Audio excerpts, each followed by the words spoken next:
It was a tough seventh inning for the Padres yesterday as Adrian Beltre comes in to score at home and slides right into Derek Norris, hyperextending that elbow and his shoulder. Derek Norris had to leave the game because of injury.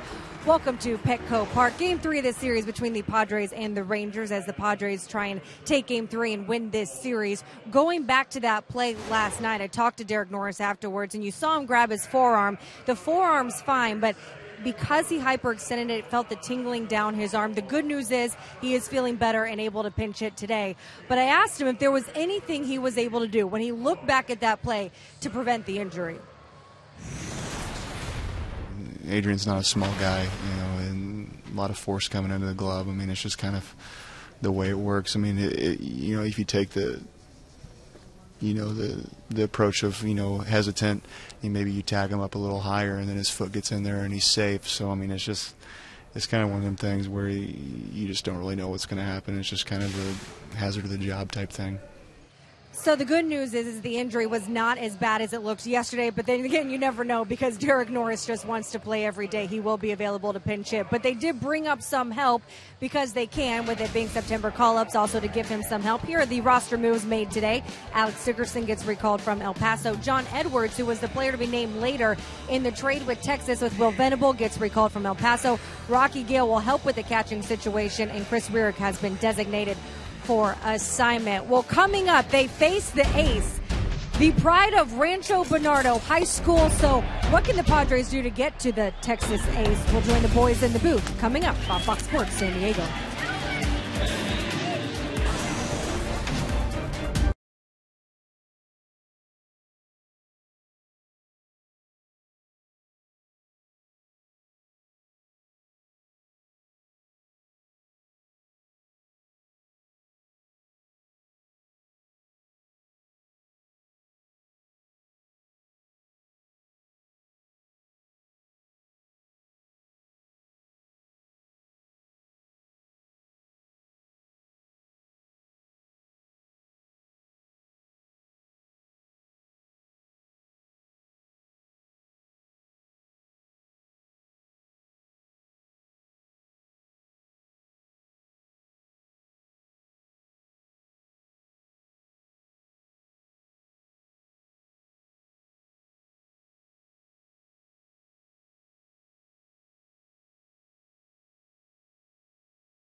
Metcalf, 4 RBIs last night. He now has 85 on the season, third best in the National League. He's on a 21-game on-base streak. He is as hot as any hitter in baseball since the All-Star break. as we welcome you to Petco Park. It's the rubber game of this three-game series, the Padres and the Texas Rangers, and we've got a terrific pitching matchup tonight. As advertised, Cole Hamels and Ian Kennedy, this should be a pitcher's duel with the way these two guys are throwing, so stay tuned, buckle in. It should be a lot of fun. Yeah, Cole Hamels acquired by the Rangers just after he pitched a no-hitter. Final game in Philly was a no-hitter. The one thing about Cole Hamels you can say is consistency for this 31-year-old. You took a look at his numbers with the Phillies and with the Rangers. Throw out the wins and losses because the Phillies were really not a good team until lately. But look at the ERA, 3.6, 3.8. Over his career, 3.31 for Cole Hamels. He's a big game guy. He's got ice running through his veins when he's out there on the hill. He is a big-time, big-game pitcher, Cole Hamels. This is going to be tough tonight for the Padre hitters. Local lad from Rancho Bernardo High School, and he's been a terror for the Padres. 9-2 lifetime against San Diego. Ian Kennedy, he's had a good second half. Well, you know, the course of his career, he's usually a better second-half pitcher, and Ian Kennedy has proven that right now. Now, remember earlier in the year he had that left hamstring issue? Well, I think right now Ian Kennedy is 100% no flaws in his health. And there you see the last four starts, the ERA 1.48. Why? He uses his lower half. If his lower half isn't working at 100%, I don't think we see the same Ian Kennedy. But right now, healthy as a horse, he's driving with his legs, and he's getting great results. In his start since June 1st, the Padres are 9-7. His ERA and batting average again since June 1st are in the top 8 in the National League. So, Hamels against Kennedy. The winner takes the series. The opening pitch from Petco coming up.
Brought to you by your San Diego Lexus dealer.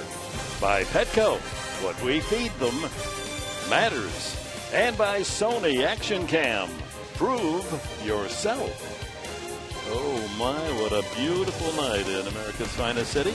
Great night for baseball. The temperature just above 70 degrees as we entertain the final game of this three-game series. The Texas Rangers pounded out an 8-6 win last night, and here's their lineup tonight, brought to you by Hyundai. Same as last night with one exception, that being in left field, the Shields, Chu, and then Fielder and Beltre in the middle of the lineup. Odor, good-looking 21-year-old second baseman, swings the bat. Andrus stole home last night. Joey Gallo, a heralded rookie in the Rangers system. He replaces Venable in the lineup tonight. He's in left field. Chris Jimenez behind the plate for veteran left-hander Cole Hamels. Oh, Ian Kennedy's thrown the ball very, very well the last 4 times out, and he's got a command of all of his pitches. Usually it's one pitch, the changeup or the curveball. He's got it all working, and if he can keep the ball in the yard, he should do just fine. The last 2 outings, no home runs surrendered by Ian Kennedy. DeShields, speedy center fielder, will lead it off. Kennedy looks for his 9th win of the year, and since June 1st he has been outstanding. 2.63 ERA, that's 8th best in the National League. Key to the game, keeping DeShields off the base because he's a terror. Runs very well, and we're underway. A first pitch strike from Ian Kennedy, the 30-year-old from Huntington Beach and the University of Southern California.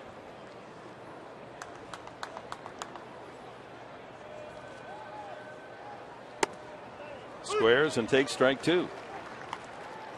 That had third baseman, and I'll repeat, third baseman Corey Spangenberg in on the grass.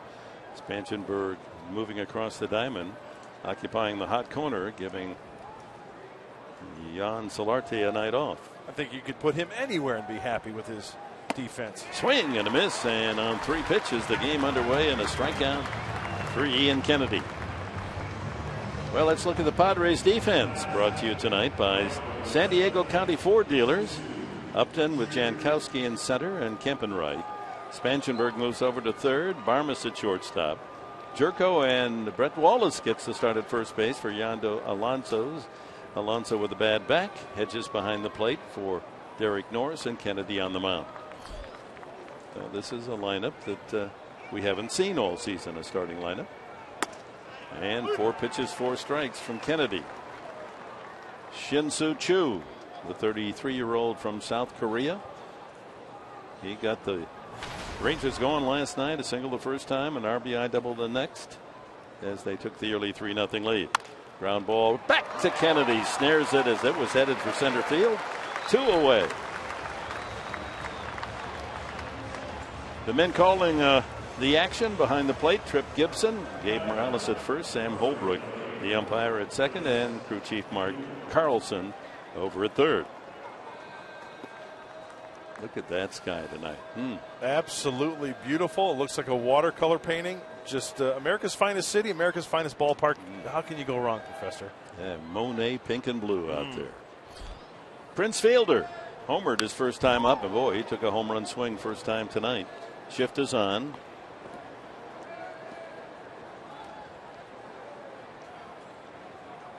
He beat the shift with a single after the home run last night. Overall, he was 2 for 5. A rare strikeout last night. The big guy does not strike out much. Well, he greeted Andrew Kashner first inning with a shot to straightaway center field. It was a first pitch fastball at 95, and Fielder was all over it, looking for the old number 1. 18th homer of the year. 2-1 the count. Kashner did not figure in the decision last night as the game went to an 8-6 Texas win, and Mark Zepchinski took the loss. Giovanni Gallardo, he too did not figure in the wins or losses last night. The bullpen got the win. Ross Ohlendorf, the former Padre. 3-1 now to Fielder. He's in the midst of a modest 7-game hitting streak. 31 years of age now. Injured last year. Neck injury, was out in May. Didn't play the rest of the year. And outside, ball 4. Well, we want to thank John Daniels, the general manager of the Texas Rangers. Oh, is he making a deal right now? I'll give you Prince Fielder and Cole Hamels back for a couple of fungo bats and gloves, maybe a third base. Oh, the life of a GM. Oh, man. It's go, go, go. Espionage.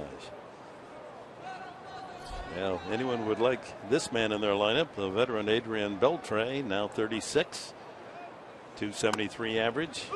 Leads the club in home runs and RBIs. Check that 13 home runs. He trails Fielder in that category. Last night, a couple of hits, 2 singles. both line shots.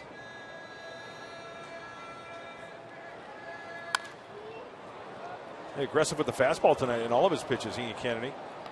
Early on. The walk to fielder, okay, but challenging Beltre with the fastball at 92, and he can't catch up to it. We talk about those 5-hour energy shots. Yes. Well, this is a 9-inning energy baseball shot, Beltre. Yeah. No doubt about that. Guy has fun playing the game, has a passion to play the game. And he can field it very well. Yes. Along with that big bat of his. Goes up the ladder. 0-2. It goes to show you right there. He will chase. Ian Kennedy knows that. He doesn't have to throw him a strike.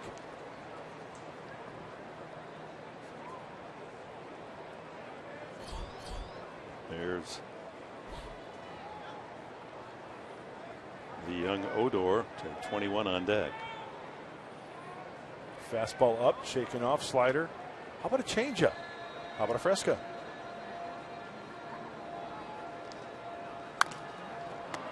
Slap foul. Beltre's got one mode when he swings, doesn't he, Dick? It's all or nothing. Yep. Doesn't strike out much. 10.2 plate appearances for a strikeout. That's like 2.5 games before you punch him out. Padres' best is Jan Solarte. He's around 8 plate appearances. Outside with a breaking ball, 1-2.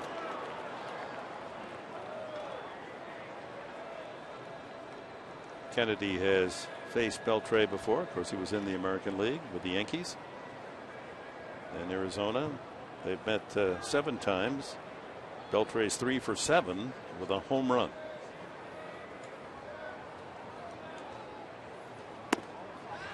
So he misses outside, and then with a fastball inside, 2-2.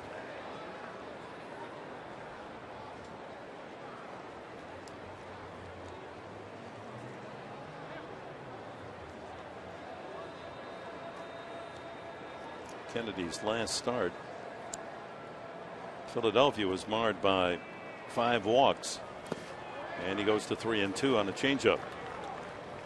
6 2/3 against the Phils. He allowed only 2 runs and 2 hits, but the 5 walks factored in along with the hit batsman. Well, he threw him a 2-2 changeup, went to 3-2. He might throw another off-speed pitch here. How about a shorter breaking ball like a slider? Maybe looks like a fastball, but maybe a slider. Let's see what he throws here. There it is.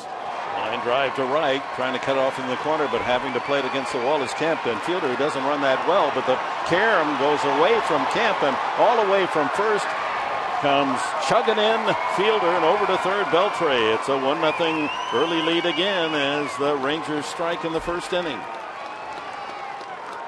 Well, off the bat, you figured that ball would be playable by Kemp, and fielder, who has very little speed, would hold at third. He's running all the way, but it bounced away from Kemp, and that allowed fielder to score. Well, it looked like a high slider, and Beltre, who likes to swing at a lot of pitches, especially elevated, he gets that pitch off speed and out in the outfield, can't lose the handle. You're thinking maybe on a great relay, maybe getting fielder. Not the case. Well, Ian throwing the ball so well early, and Texas on the board with 1 run. He was ahead of Beltre 2 strikes, and then it went to a full count, and Beltre goes the opposite field. And the Rangers lead 1-0. The walk to fielder becomes a run. Rougned Odor, just 21 years of age, from Venezuela. They're going to charge Kemp with an error in right field. So give Beltre a double on the error. He goes to third, and the run scores on the error. So for the moment, that's an unearned run. It would be the 13th this year when Kennedy's pitching, second most unearned runs by any National League pitcher. Tyson Ross is not in the picture, but Andrew Kastner is. He leads the National League unearned run scoring, 22.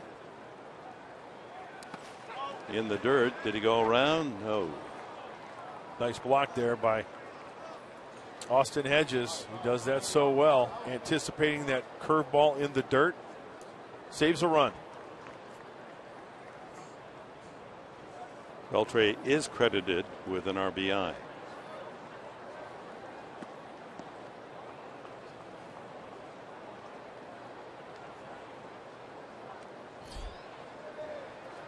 Swing and a miss, strike three. A couple of strikeouts for Kennedy, but a 2-out walk and a Beltre double. And it's the Rangers 1-0.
Touch them all. How about another extra base hit for Justin Upton?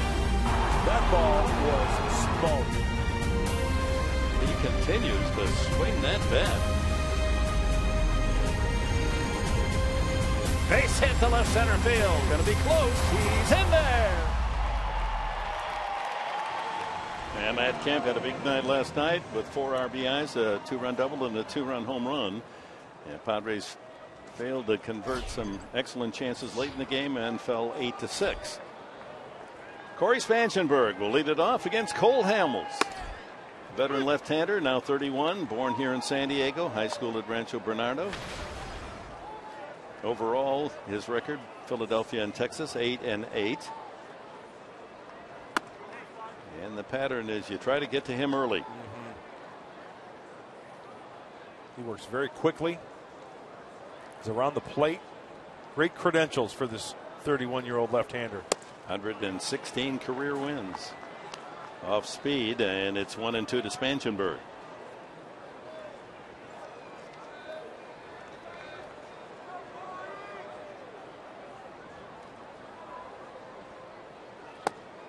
Spangenberg last night, a double and a triple in 5 at-bats.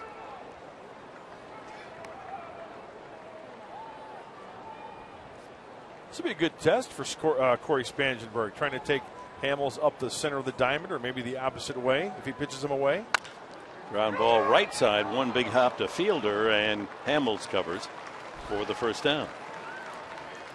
A look at the Padres lineup then, brought to you by Toyota. After Spangenberg, Jed Jerko steps up, then Matt Kemp and Justin Upton, the usual 3 and 4 hitters.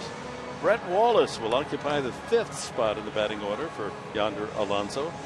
Wallace with 7 hits in his last 7 at-bats. Varmus at shortstop. Austin Hedges will hit 7th. Ian Kennedy, the pitcher, in the 8th position, and Travis Jankowski will back up the order. And the scouting report for Cole Hamels is brought to you by Tough Shed. Fastball, cutter, changeup, curveball. He works down in the cutter into righties. There's a lot to say about this kid, and how can you not like him? He is beatable, you bet. Big game pitcher, World Series MVP. The whole shebangy bang. 3-time All-Star. Came over from Philadelphia on the trade deadline along with Jake Diekman. We saw Diekman out of the bullpen last night for 6 prospects. 2 of those are already in the Philly starting rotation. Base hit to right center field. Not hit hard, but he dunks one into the right center field area, and Jerko's aboard with a hit. And the Padres will try to strike back. Check the Rangers defense tonight. Gallo, the rookie in left field, the Shields in center, and Chu, the right fielder. Beltre and Andrus, Odor, and Fielder on the right side with Jimenez behind the plate. Matt Kemp, a career best 21 consecutive games he's reached base safely. And in those 21 games, hitting .341, raising his average to .269. 17th homer last night, 85 runs batted in.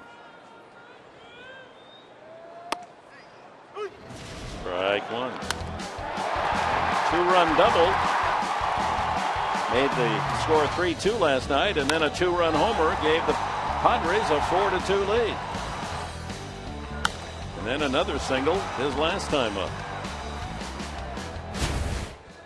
He's been a hitting machine. Changeup, 0-2. And I'd love to see matchups like this. The way Matt Kemp is swinging the bat since the All-Star break, and Cole Hamels, who's now on a team trying to reach the finish line and make the playoffs. There's a Matt Kemp fan hoping for a big league knock. Boy, it's strange to go out there and look at Matt Kemp staring at a guy in a blue cap, and you're so accustomed to Hamels in the red of Philadelphia. Ground ball could be 2. Andrus to Odor to Fielder, a double play. 1 inning in the books, 1-0 Texas.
Injury updates to give you from last night.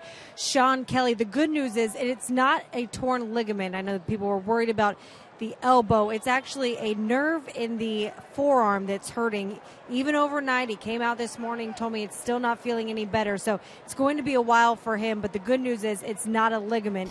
So also, as for Yonder Alonso, it's a back tightness in the right part of his back. He is going to miss a few days as well, just for some precautionary reasons. Also, one other note, Derek Norris, as we said, would be available to pinch hit. Guys, I had to ask you, surprised you at all? Back out there today, wants to play? Yeah, he took batting practice and was making good contact. He is a gamer. I'll have to tell you, after we saw that last night, I thought the guy was going to be done for the year. And shame on me, because Derek Norris, he's gotten beaten up every part of that body. And he still wants to go in there and strap it on and try to contribute. We're lucky to have him. Joey Gallo, heralded rookie. They used the shift on him. He was up earlier in the year, now recalled here at the September 1st increase in the rosters to 40. He's just 21, stands 6'5". Only 19 hits, but 5 of them home runs, and you can see why. He takes a healthy cut. There's the shift that Dick was talking about, and just a little bit the opposite way in the outfield and on the deep side in center for Travis Jankowski. Another product of Nevada, Gorman, Nevada. A swing and a miss, strike 3. 3 pitches, and he's gone. 3 strikeouts now for Kennedy, 2 away here in the second. So you think Joey Gallo likes pitches up and in? Well, Ian Kennedy goes up and in, and he ties him up. Can't get the bat head out. Nice strikeout for Ian. Catcher Chris Jimenez hitting .261. And another with Nevada connections. He attended the University of Nevada at Reno. Strike 1. Of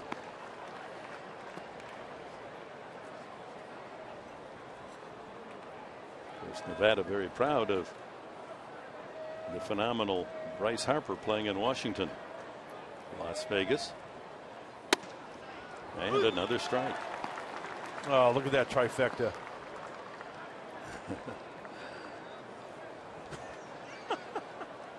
He's been doing a little play-by-play for his girlfriends. Wait till you see this punch out. 1-2. Rangers scoring in the first inning on the Beltre double to right. That is an earned run if you're keeping score. The error charts allowing Beltre to go to third.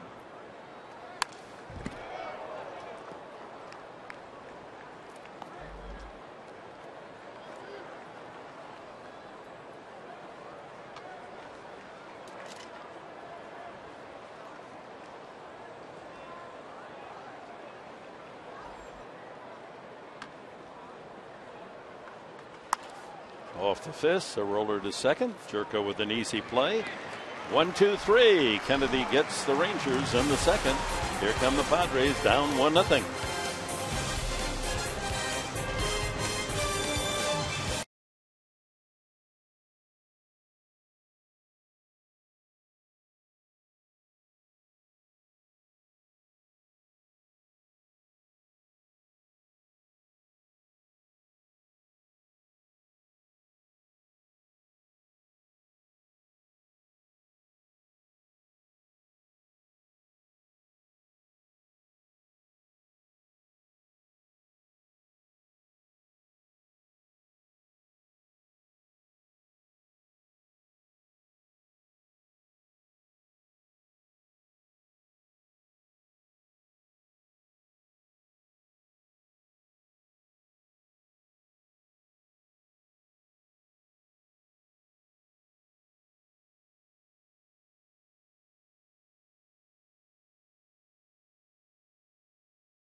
Before the action today, this afternoon, always a kick to have all those players actually pose for the team picture.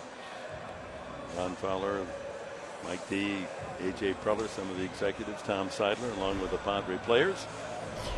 And you might see that photo sometime before the end of the year as a giveaway to fans. Oh yeah, you betcha. Case. People always collect those for every year. It's a good item to have. Justin Upton Padre leader in home runs with 24.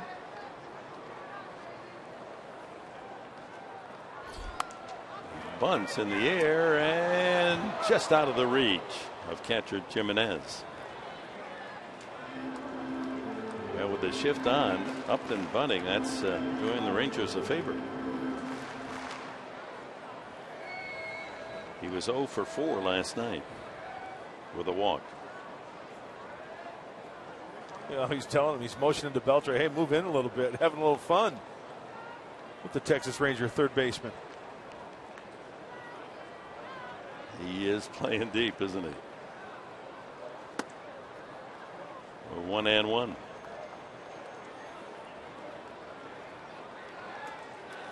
There's the slugging percentage of Upton, best of any Padre since Petco opened.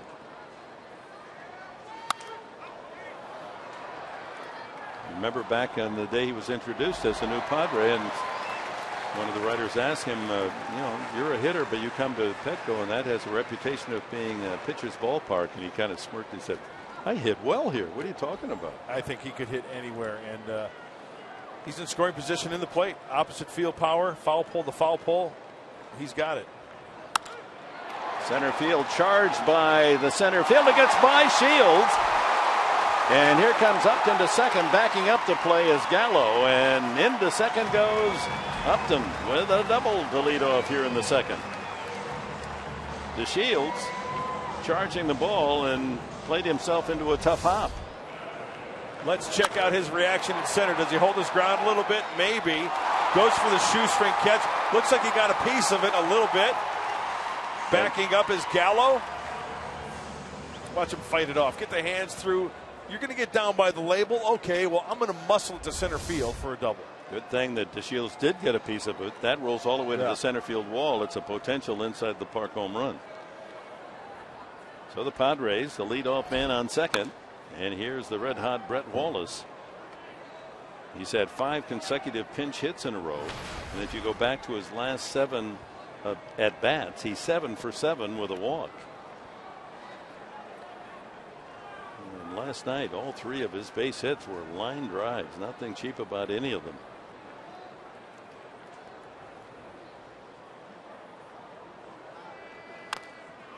But facing the tough left-hander Cole Hamels tonight. He is not afraid to bury that fastball in. We just saw it there trying to tie up Brett Wallace.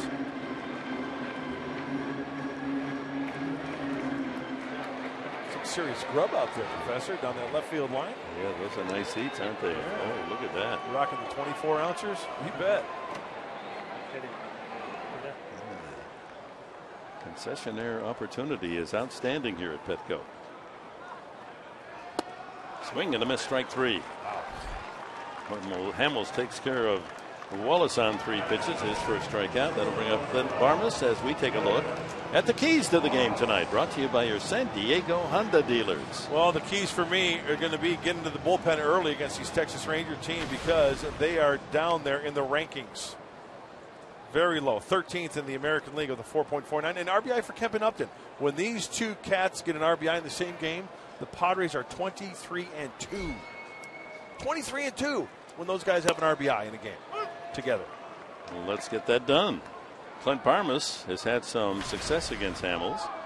4 for 13 with a home run and 3 runs batted in.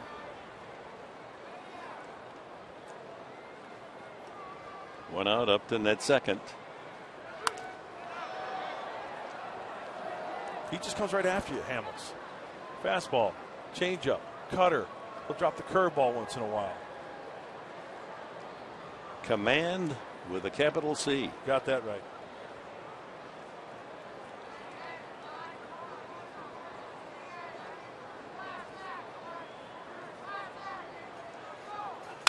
Whoa, shattered bat. Shortstop Andrus across for the out. Upton had to hold at second base. So 2 out. A leadoff double by Upton. He's still standing at second, and here's Austin Hedges.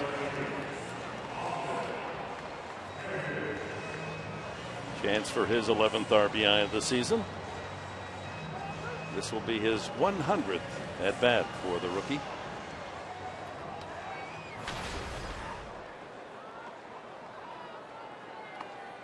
18 hits and 99 trips.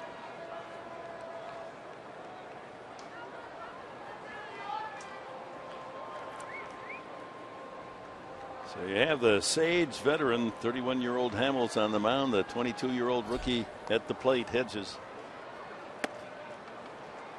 How about that first pitch change up away after pounding Clint Barmas inside, breaking his bat, going soft early to Austin Hedges.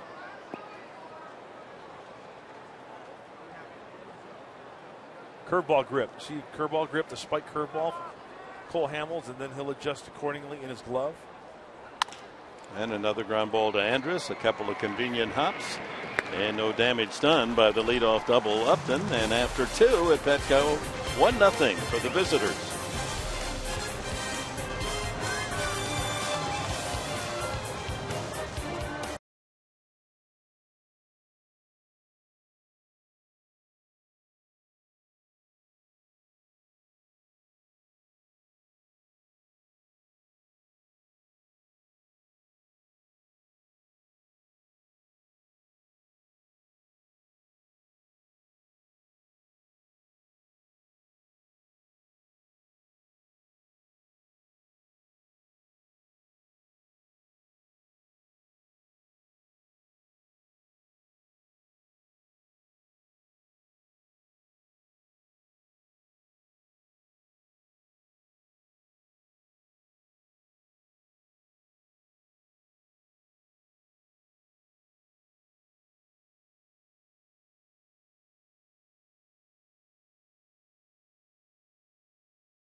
Dying Quail and Dominic Brown somersaults off the field of play, and Tejada just keeps right on going and scores easily an inside the park home run for the Mets infielder. And Dominic Brown took quite a tumble. Hopefully he's okay.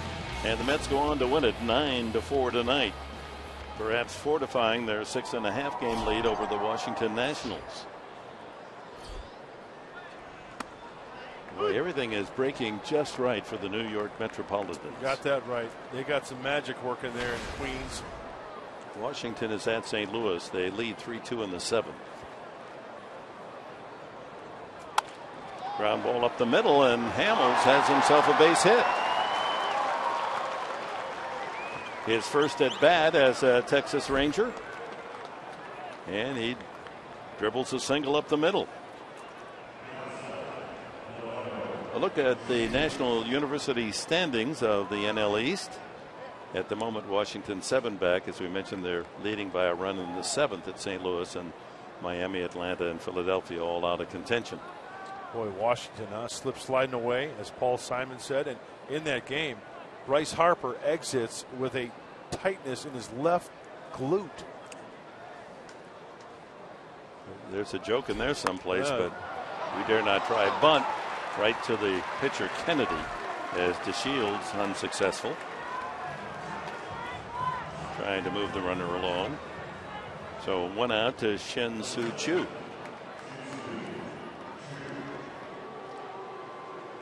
Well, that's a player that the Nationals can ill afford to lose. 33-year-old veteran from South Korea. Had a good year, 16 homers and 60 runs driven in.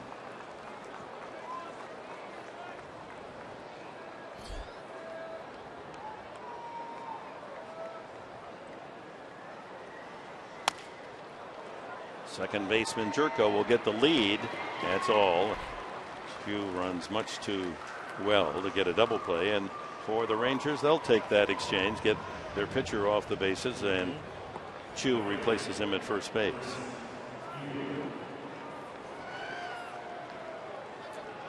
Two outs. Prince Fielder, who walked and scored in the first inning.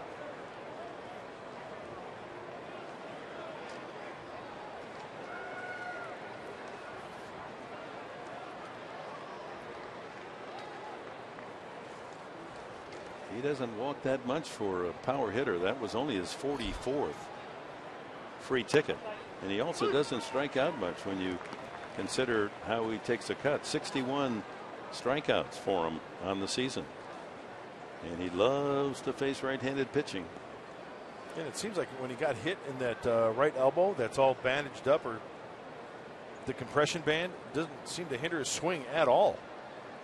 Shift on, and the pop foul. That was in the first game of the series, in the 6th inning. That hit by Tyson Ross, but after that, the next night, we know he hit the home run, he singled. That home run last night, Mark Grant, broke a drought. He hadn't homered in 19 games. He already at age 31 has 306 career home runs.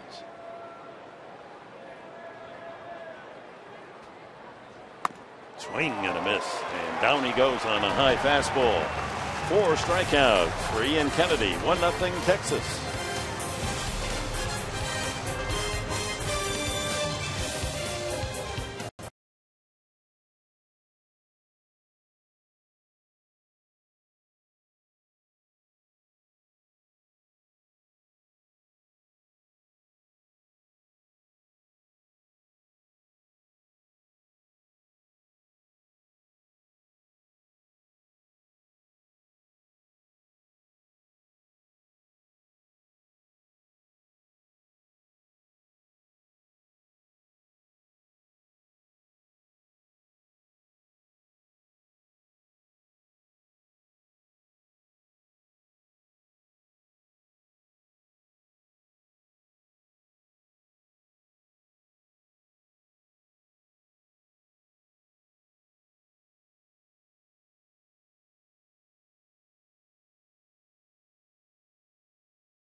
Welke was honored on the field during a pregame ceremony for his 50 years in baseball. On the Jumbotron, they played messages from former players and employees that he used to work with, giving a high five and a hug to A.J. Preller.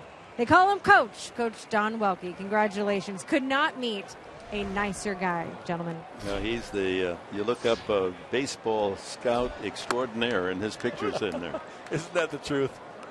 He's a lifer. Salt of the earth type guy. Yep. Great stories. Just a pleasure to be around. Padres Vice President of Scouting Operations. Ian Kennedy leading off the Padres' 3rd inning, batting 8th in the order, with Jankowski and Spangenberg to follow. Look at what he found in that popcorn box. A baseball. Hey, that's Rick from the parking lot across the street. Yeah. Another foul. And his wife makes great chocolate chip cookies. She sends them up here to our booth. So we think Rick is. In fact, you know what? Rick was awarded with the Employee of the Year last year, and he's getting to the game and he's spending the night across the street at the Omni on Padres' behalf. That's the businessman's holiday you all dream about. He's a good man right there. Loves his job, loves his Padres. Loves popcorn. Did not go. Good check by Kennedy. 2-2. Rangers with a first inning run. When they score first, they do well, 52-20.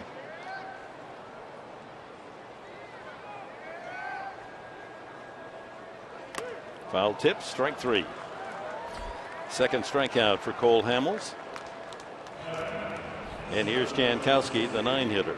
Dick, you made a good point earlier when Cole Hamels took the mound. You got to get to him early, because when this kid finds that groove, like Ian Kennedy, this could be one of those games where it stays 1-0 for a long time. And you take a look at the career record against these Padres. Yeah, collectively hitting 198. He won't give up many runs, and that's why Kennedy knows he has to bear down and be tight himself. First pitch strike to Jankowski. Just 32 at bats so far for the man from Stony Brook University on Long Island. And he, by the way, is going to continue his baseball life as soon as the season's over. He's been named, along with 6 other Padres minor leaguers, to play in the Arizona Fall League. They'll play for Peoria, the Javelinas. Nice.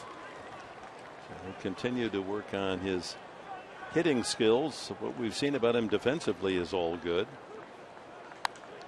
Foul back. With El Paso, hit .335. That was the best average of any Padre minor leaguer. So at that level, he showed that he can be a solid contributor. Not enough at bats to make a true judgment on the big league stage, and he just faced a tough Cole Hamels pitch, and strike 3. Cole Hamels feeling very comfortable against the lefties, down and in with that 2-seam fastball. Well, that's a list of baseball royalty there. Cole Hamels is one of 6 since 1967, going back quite a ways, not only to be the World Series most valuable player, but to throw a no-hitter, not at the same time, but within a career. Pretty good list there. A couple of Hall of Famers. Gibson, Johnson. Spangenberg up the middle, a slow roller. Odor throws him out. A very easy 3-up, 3-down inning for Cole Hamels.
Last night, Elvis the King Andrus is on third base. Kevin Quackenbush, right-hander from the stretch. And Andrus says, you know what, if you're going to take that much time, I'm going to pilfer home plate. He stepped off. He threw to home plate. It was on the first base side. He is successful to steal of home. A great topic to talk about, guys. I'd like to hear your thoughts, Professor, and Mark Sweeney on that steal of home. Why not throw a strike and the inning's over? Yeah, there were 2 strikes. Good point. I would have balked. I'm going to be honest with you. Yeah, I mean, I would have jelly-legged and balked, send him home. It's a difficult part. From the runner's perspective, what you have to realize, too, is the tendencies of every pitcher. And when Quackenbush goes down, he stares straight down the ground. So capitalizing on that in the scouting reports and executing. You don't think you're going to execute it with 2 outs and a 2-strike count. But they'd done their homework and studied film. They knew that Quackenbush, that's part of his routine. He comes to a set position, kind of looks down, gathers his thoughts. And the element of surprise, he yanked his throw to home plate. If he throws a strike there, even if throws the ball over the plate, then it would be right on Andrus's slide. Yeah, I don't think that's going to happen because of the fact that everyone's yelling and screaming, and something's going to happen, and that's that quick pitch that's very difficult to do and execute.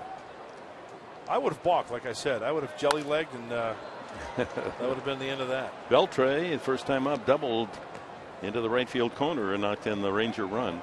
To show you how rare it is for the straight steal of home. Now you get records. In fact, Andrus has stolen home 3 other times. So if that was on a double steal, but on a straight steal is very rare, and modern day baseball will give you evidence of that. Ground ball to short. Oops. Parmas bobbles and still has time to throw out Beltre for the first out. It's been 15 years since a Ranger player stole home, straight steal of home, and the fabled Scarborough Green did it in 2000. That's the last time. Honestly, I don't remember that name. Maybe they made it up. I don't know. It's right here. See, so it's got to be true. Scarborough Green. I like it. There used to be a right-handed pitcher for Washington, Ray Scarborough. Parsley, sage, rosemary, and thyme. Shot past Brett Wallace, and Odor looking for a double. Here comes Kemp's throw. Got a chance to get him, and he's in there. Boy, this young kid's got talent. He's got power. He's got speed, as you just saw. Batting .279 with 11 home runs. That's a leg double. Yeah, you see the swing and hitting it past a diving Brett Wallace. But again, Matt Kemp with his arm, a very accurate throw. Nice twist and spin move, but an accurate throw to Clint Barmas. Yeah, Mark Sweeney, good point. Dick and I were talking before the game, commenting on Matt last night in the collision at the plate. Very accurate arm all season long. He's getting good carry on his baseball. His arm has to feel real good because those throws into home plate have been very good, not only in the air at times, but also bouncing that and having that skip that you see a lot of outfielders with good arms have, and Matt Kemp does have that. Good block by Austin Hedges to hold the runner at second base, Odor, with 1 out. Elvis Andrus popped up his first time. When I threw from the outfield, it actually backed up. When I threw, I wasn't known to possess one of those powerful arms. But still, Mark, you make a point. That's something you can practice, right? You can practice your accuracy, and you can practice getting your arm strength up. Definitely. We always say it now, not taking infield and outfield, but these guys definitely throw before the game and work on their outfield arms and their strength of their arms. So I'm trying to relate your outfield arm to tennis. You'd be like the drop shot that goes on the other side of the net and has so much angle it bounces back on your side. Yeah, we'll call it the slice. Not the drop shot. Huh? That's a strike. 2-1 to Andrus. Well, here is the throw by Matt Kemp last night, and it should have created an out and only 1 run scoring. On the fly, right on the money. Oh, this is the earlier throw. Well, you got to love that, Dick, because of the momentum through his throw, and he worked through the baseball and going in that direction. And that's what you have to do with your footwork. It's not necessarily the arm you possess, but how you're moving your feet towards your target. And Matt Kemp did a very good job at that last night. So that was the first throw on 1 hop to hold the runner at third. Then the other throw was the one in which Derek Norris was plowed into by Adrian Beltre. But that throw was there in time for Beltre to be out. Just a tough tag for Norris. And had he held on to the ball, there would have been only 1 run scoring instead of 3. 4, actually, because then Andrus steals home. The difference in a game, Texas winning 8-6. Big play for a team that is fighting for a playoff spot. They're 3 behind Houston starting tonight for the American League West. Swing and a miss, a changeup. Andrus takes the long walk. 5 strikeouts for Kennedy. So here's that play. Well, again, you see Matt Kemp working behind the baseball, the crow hop, He has a peak of his throw and an accurate throw to Derek Norris, and unfortunately, Norris getting hurt on the play that we've already talked about. So the rule is such that catchers are giving so much room for the sliding area for the player coming in. He's way out in front of home plate. They're afraid to get in the middle of the plate where they might be called for blocking the plate. But that really is the play for them to have it, the left foot in this case, at least taking part of the plate away. Well, you got to think of it too. When you're blind to the play, you have that peripheral vision that helps you other than right field. When the balls are coming from right field, you are blind to that base runner. You can't see him behind you, and you don't have a real feeling of where you have to apply that tag. Here's the rookie Gallo, fouls it back. He struck out the first time. If you take a look at, sorry, Mark, and you see Derek Norris, he's blind until he makes that first initial look at the base runner. And you're just blindly putting a tag down, and you can't tag him high, which I thought Derek Norris made a really good point. You can't tag him high in that situation because you don't know where you are in relationship to the plate. And when you have that play, with replay these days, they can get that front foot in there, and it could really cause a problem with that play. Another strikeout for Ian Kennedy. He strands Odor at second base. We're in the middle of the fourth inning at Petco Park. The Rangers leading 1-0. 6 strikeouts for Ian Kennedy.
'98, the last time the Padres scored 17 runs. It was against these Texas Rangers. Greg Vaughn and Steve Finley led the attack, combining for 9 runs batted in a 17-5 San Diego win. We saw a lot of home runs by Greg Vaughn, 50 home runs that year.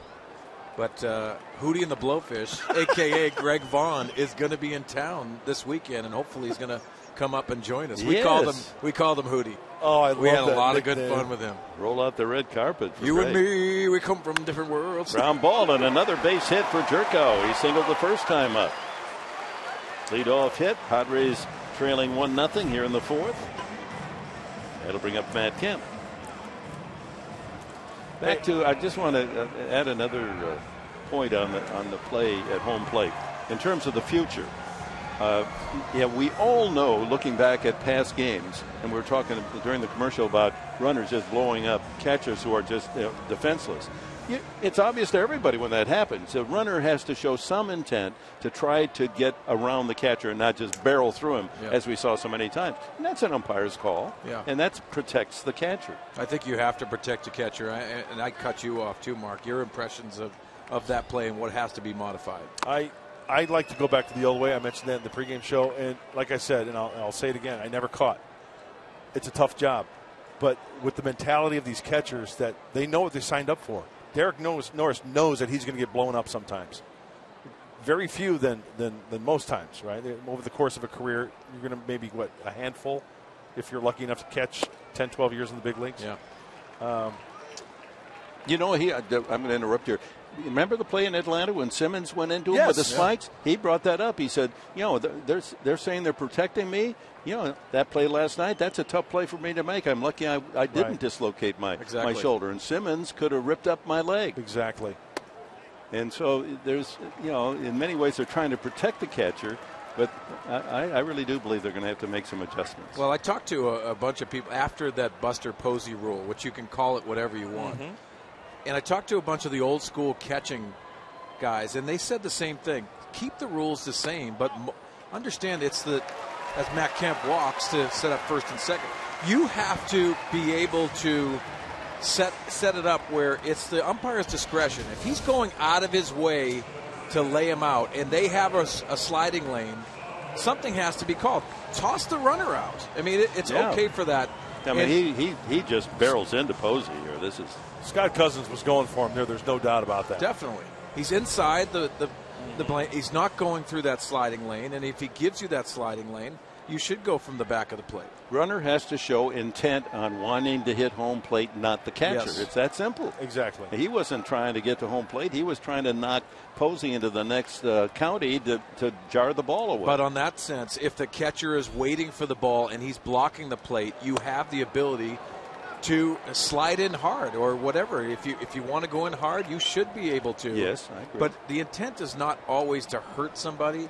It's to score the run. It's an important part of the game. And contact comes into play, and they have armor to basically do that. There is a technique involved as well. So 2 on, no one out for Justin Upton, who doubled his last time, fouls that away. And, you know, it can be the umpire's discretion. What was the intent? Was he trying to score? And he can ask for help from his other umpires on a play like that. Interesting. I mean, it's we're all trying to make the game better. But if you were to poll all 30 starting catchers in the major leagues, do you like the rule the way it is now or the way it used to be? I think the majority would say, let's go back to the old rule. Norris would be one of them. I asked him that question. He said, yeah, I'd prefer the old way. All right, let's see if the Padres here have an opportunity to get after that 1-0 Texas lead. Jerko with a leadoff single. Kemp with a 4-pitch walk. First walk allowed by Hamels. And 1-2 now to Padres cleanup hitter. No. Ball looked like it was inside a little bit. Strike 3 is the call. Plate umpire Trip Gibson. And that's the third punch out for Cole Hamels, and a big strikeout it is. Well, Hamels going inside to the lefties, inside to the righties. Sometimes he'll throw that cutter. This looks like a 4-seam fastball. It looked like it was pretty true, pretty straight. Gets up on top of it, buries in a little cut to it. Southland Technology, Fox Track said it was inside, but the call has been made. Brett Wallace struck out the first time. Well, guys, you see it. 44 total pitches, 32 strikes. That means that the umpires will start expanding that strike zone because he's earned it. You think about Greg Maddux, Tom Glavine. Those guys earned a bigger plate, and you're going to have to modify your approach when it comes to it if you're the San Diego Padres or any other offense. Well, it looked like Wallace went around on that check swing, but waved off. Ball 1.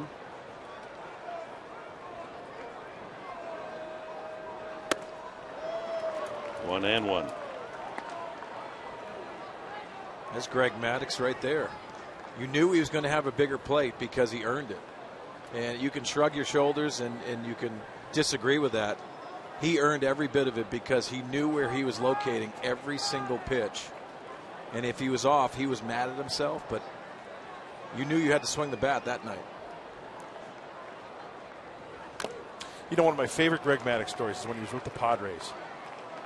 He'd get a start. He was good for like 85 pitches, 80 to 85 pitches. And he tried to go 7. If he get in the 8th, I mean, he's done that before. But he had a signal to where, like, if he gave up a hit, it was around 80-ish, 85, he would look in the dugout and give the old, I'm done. I remember one time at Wrigley, he gave up a hit. It was like in the 6th or 7th inning. And he just looked in the dugout and went, And it was time. He knew, it was towards the end of his career. I gave you my best shot. I gave you my best 85 tosses tonight. It's time to get me out of here and have the bullpen come in. Guys, his intelligence level is off the charts. I mean, he called his own pitches at times, the way he caught the pitch back, the throw back from the catcher. That was one of his signs, and you heard John Smoltz talk about that. At times, you could understand he thought as a hitter, and he dominated by location and movement. 2-2, and a swing and a miss, and another strikeout. That's 5 now for Hamels, and still 2 on with 2 away to Clint Barmas. Maddox, by the way, is the special assistant to the general manager, and of course his brother Mike is the pitching coach. He strikes early for Hamels so he can throw balls late, expand that strike zone, change up, same arm action, same slot too, guys, on that to make it look like a fastball. Barmas, a shattered bat, ground out to short his first time. There's Mike, Greg's brother. Good pitching coach.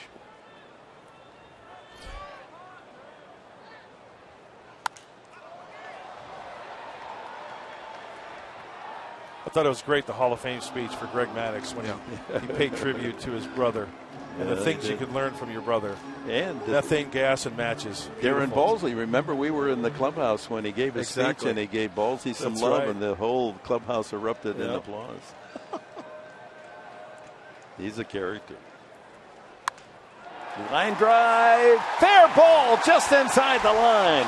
That'll tie it and maybe give the Padres the lead. Trouble digging it out is Chu. So here comes Kemp to score. And holding at second base is Clint Barmas. The Padres take the lead 2-1. Well, we mentioned Barmas has had success against Hamels in his career, 4 for 13. And he deals some punishment there as a well-crafted double just inside the foul line. Well, Dick, with being a veteran, you have to expand the strike zone and stay inside the baseball. That's exactly what Clint Barmas does. Surprises him because he has to fight his hands inside. But nice double and 2 RBIs, and the Padres are in business. How about the 2-out knock? Saw about it. They've been doing a lot of that lately, and the offense has really been on the uptick, especially with 2 outs. 14th and 15th RBI for Barmas on the year. What a solid player. He takes advantage of every opportunity. You put him in the lineup, you're going to get 100%. I'll tell you what, he's a guy you root for as well. Hedges drives that to left field, hooking in the corner, and caught on the run by Gallo. He's 6'5" with long arms, and he needed all of that to take down a potential double by Hedges. Padres take the lead.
Hits, no errors as we move to the 5th inning.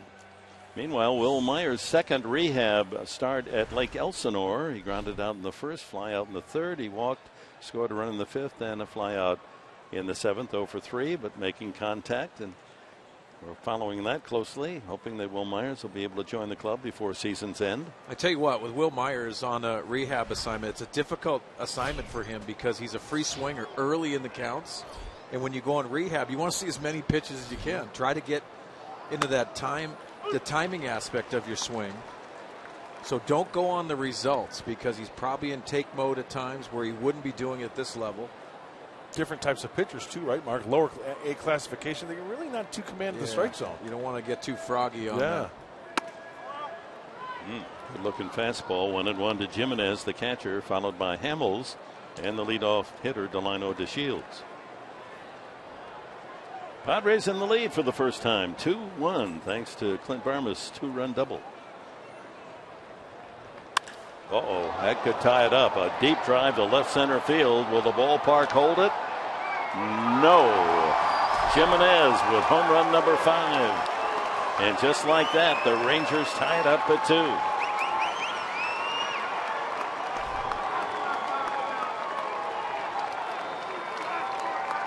The home run ball plagues Kennedy again. That's the 27th he's given up. 2 starts prior to this one, he went homerless, Ian Kennedy. It's a 1-1 fastball, and it's right down the middle, maybe a little bit outer third. And you throw that pitch to any hitter, I don't care if it's the number 8 hitter or the number 2 hitter, put a good swing on it, and that's what he did. And he hit it at one of the longest distances at Petco Park. That's a major league clout. Hamels singled up the middle his first time. Adds on to his career high in home runs. Jimenez with 5, was 4, but added on right there. And he's been around a while, 32 years of age.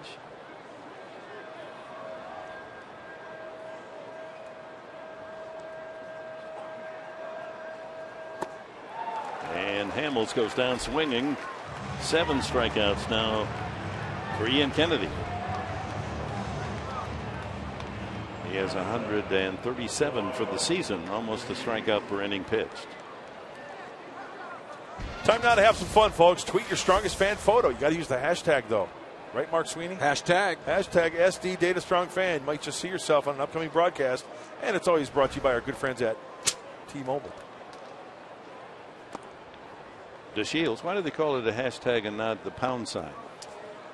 Because they'd really like to see a picture of a nice queen with maybe a Padres hat on. That'd be nice. Yeah, but I mean, it's a pound sign, but you're calling it hashtag. Well, I like hashtag. Look at this. You look at it. Check that out, Dick. How about that? Let me see that. Yeah. That's the pound sign. It's pretty sweet, isn't it? Yeah, very That's nice. how I do hashtag. Right here. Look at these guys, boy. You look at us.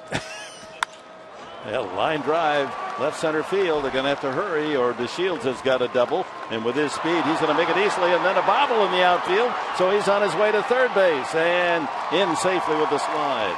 Wow.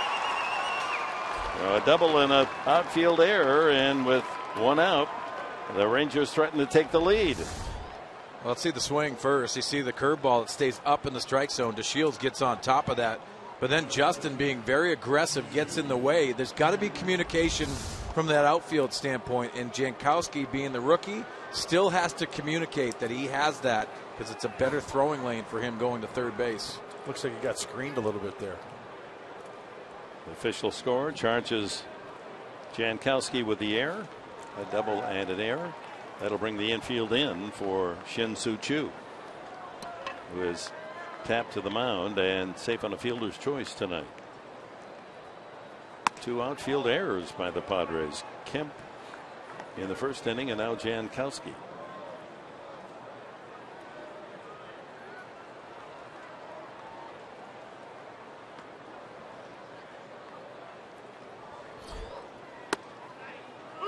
One and one to Choo. You see that ride with that fastball by Ian Kennedy in the strike zone. That's why he can pitch at the top of the strike zone with his fastball. So you have to set it up with that good breaking ball. Drives him off the plate with a 94-mile-an-hour fastball. And Mark, I'm sure that as a hitter, when you see that 94 looks like it's 98. Yeah. Good spin rate. Up in the zone. And it makes you cheat just a little bit to try to get on top. Good block.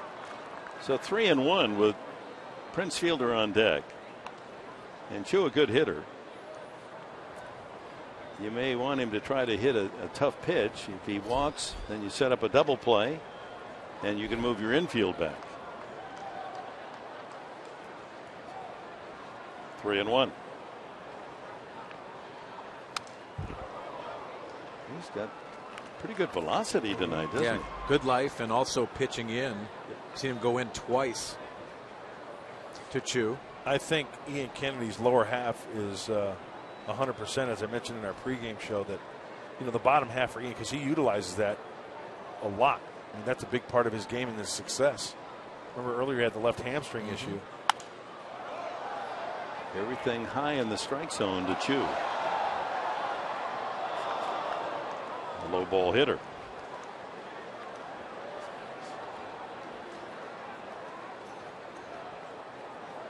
Let's peek into Austin Hedges and see what he's going here. Fastball in, curveball. And it misses ball 4. Second walk from Kennedy. So first and third, 1 out as we check our Cholula flamethrower. Ian Kennedy, 94. What do you got on that, Mark? So we talked about the spin rate, so that's hot sauce. I like it. You know where I could find a fish taco, Dick? I get you a hot dog.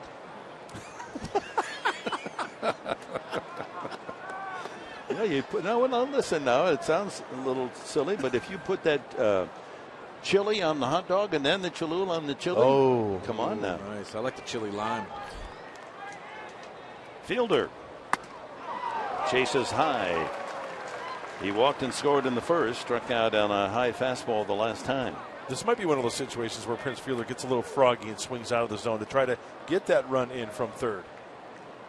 Very successful. Runners in scoring position. 345, 51. Runs batted in. Infield back. And a line drive to center field. No, that's a soft liner. It looked like it was headed for center, and he didn't get the barrel of the bat on it, and that just died into the glove of Clint Barmas.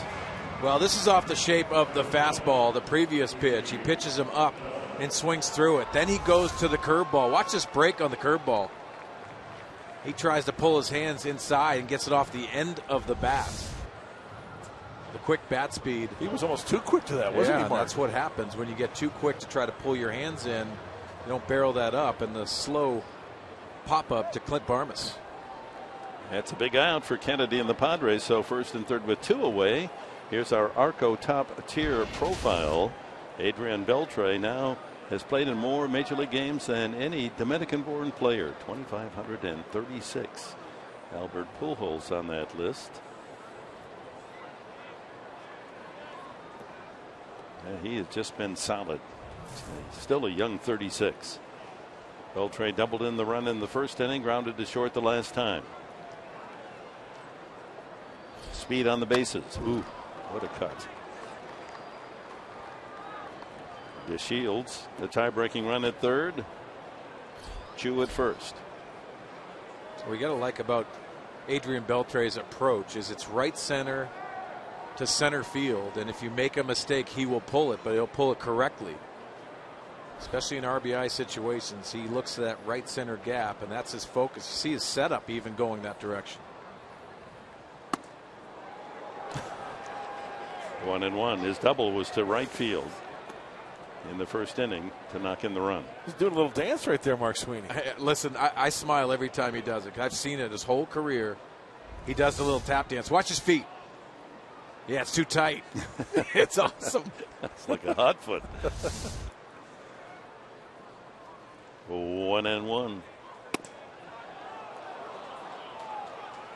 Trying to hit the inside corner at the letters. Just misses. 2-1. You see Jeff Bannister there, the manager of the Texas Rangers, looking on. He's got to be very excited about his club, the way they have bounced back after a tough start. They're 1 game in front of Minnesota for the wild card, the second wild card right now. Line drive. Barmas up the toes and able to throw him out. Oh, that was a rocket to short.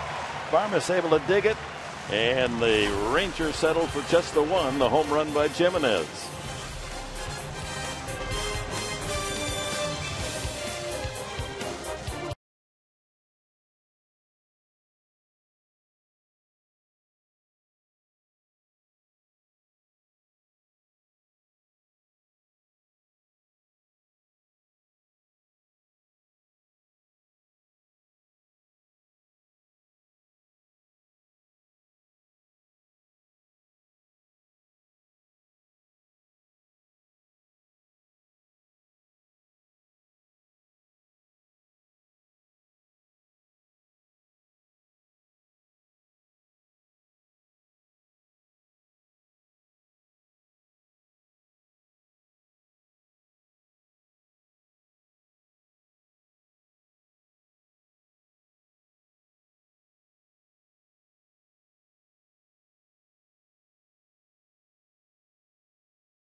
Ball brought to you by Saquon Casino. Play, win together in the heart of San Diego. By Mercury Insurance. Log on to mercuryinsurance.com today. See how much you could save. And by Jerome's Furniture, proud sponsor of the best seats in the house. Cole Hamels working quickly. We're underway here in the bottom of the fifth inning. A 2-2 tie. It'll be Kennedy, Jankowski, and Spangenberg for the Padres. Kennedy striking out his only time up. Oh, how about out of 55 offerings by Cole Hamels, he's had 6 0-2 counts. That's attacking the strike zone. It'll put you on the aggressive for the San Diego Padres. They've been swinging early in counts. 1-1 to Kennedy. 2-1. You know, it's interesting also going into this game, before this game, we talk about splits for pitchers against righties and against lefties. Well, it's a photo finish, guys, for Cole Hamels over the course of his career. Both lefties and righties alike, batting only .238. That's pretty consistent. Yeah, I think later in his career now he's really mastered that cutter and slider into righties. But I'm actually surprised, and you see it tonight with Pat Murphy having lefties in there. Swing and a miss Kennedy, and that's strikeout number 6 for Hamels. To really try to take that changeup away from him. He'll still throw the changeups to left-handers, but not as much as you see the splits. And the home runs allowed, obviously the righties with right-handed dominating lineups are going to have more of those. But this is a guy that pitched his whole career in a bandbox, Williamsport. Yeah, that's a good call. Jankowski struck out swinging his first at bat, and bunts foul.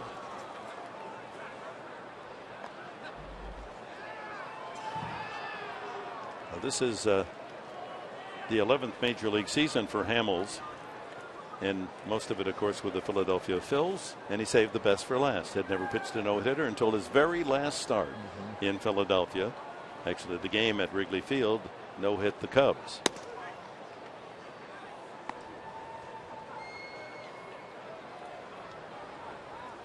His best season was 2012 when he won 17, lost only 6. And he has, coming into the game, 116 career wins. Mark Sweeney, correct me if I'm wrong, but I believe you faced Cole Hamels, did you not? I did face him. How yes. did you do? Not very well. He had that two-seamer, right? And you try to eliminate pitches, as I always talk about. And I eliminated. I tried to look out over the plate, and he gave me a changeup that I looked foolish on, but he finished me off with a fastball in that I wasn't ready for. I mean, you commit so much on that outside part of the plate that you forget about it. But he owns both sides. Outside there, and it's a full count. And we see the rhythm he gets in, and he's very aggressive. He has a quick delivery, but also he throws balls on purpose. There's times that he wants to try to throw in that same lane and make you look foolish. And he gets a change up over the plate, and for Jankowski to swing over it. 2 quick strikeouts here in the 5th, 7 in the game for Hamels. Mark, you talked about that fastball just off the plate. Well, look at what he does here. It goes change up, same side of the plate, but just down a little bit. And it's not just throwing up a change up there. He has the ability to locate that to where it's close enough to the plate, entices the hitter to swing. And that was a beautiful setup right there. 14 outs, 7 of them strikeouts for Hamels. Top of the order, Spangenberg is grounded out twice. And strike 1 to Spangenberg. 93 on the fastball. Just the 65th offering from the lefty.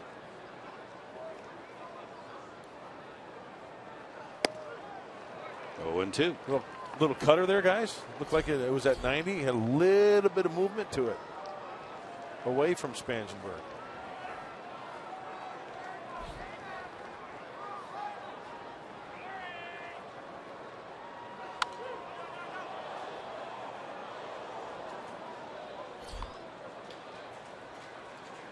So a couple of the young players growing through the minor league system, Travis Jankowski and Corey Spangenberg, making their major league debuts this year. Left field, dying in a hurry. In comes Gallo, and it's a base hit. Well, you don't have to hit it on the line to get a base hit. He just a wedge shot to left. And the Padres have their 5th hit of the night. 2-out single will bring up Jed Jerko, who's 2 for 2. Well, here's Cole Hamels and delivering that pitch down and away, and Corey Spangenberg just battling with 2 strikes and dumping this into left field. That's nice hitting and a little bit of luck, and you have to have luck going against an ace when it comes down to that. Spangenberg with 7 stolen bases. I mean, you think about collectively battling in a bat. Let's go back to the pitch before Corey Spangenberg. This is a 93-mile-an-hour fastball and fouling it off, giving yourself another opportunity because that's a well-located pitch, and then dumping the next pitch into left field. That's nice hitting by Corey. He extends the inning. 70th pitch now for Hamels. 1-1 to Jerko. Each team with 5 hits. A 2-2 tie.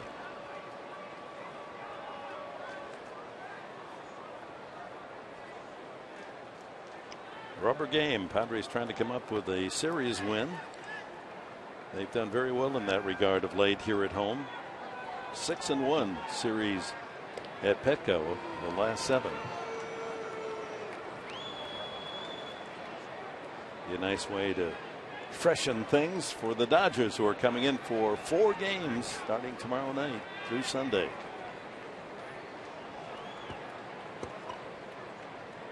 There he goes. Taken by Jerko. The throw not in time. Number 8 for Spangenberg. Now, the Rangers have not had a lot of success throwing out runners. That is the 20th consecutive successful steal against the Rangers catchers. You know what? He didn't go on first move. It's almost as if he waited till Hamels went to the top of his kick there, and something in his delivery indicated going to the plate, and then he took off, because usually left-handed pitcher, they go on that first move and stay on the bag. To transfer the feet, that's key. You mentioned it last night, Mark. Yeah, and they're stalling right here because of that. And I love that the middle infielders are starting to keep that tag applied to those base runners, because they're full speed, especially these base stealers, and sliding into there. Hard to keep your momentum on the base at times, and you can see Corey Spangenberg with that left foot and then transferring it to the right. The other part of that equation, Jerko took a strike in order to give Spangenberg a chance to steal. So the count is now 1-2. In the dirt and all the way to the screen, and Spangenberg to third base. Wild pitch, 90 feet away from breaking this 2-2 tie. And 2-2 the count to Jerko. He's either yanking a change up there. What did it look like to you, Mark? Change up, maybe? I didn't see it out of the hands, but he spiked that. But that's what speed will do. And now this next pitch, you would think would be a more quality pitch. Looked like a fastball. He just cut. Yeah. Just a little bit and too much. And he strikes out Jerko anyway and strikes out the side in the 5th inning. After 5 at Petco, they're all even at 2.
Born with it, or somebody Yeah, it's in the family. My dad. I mean, your dad.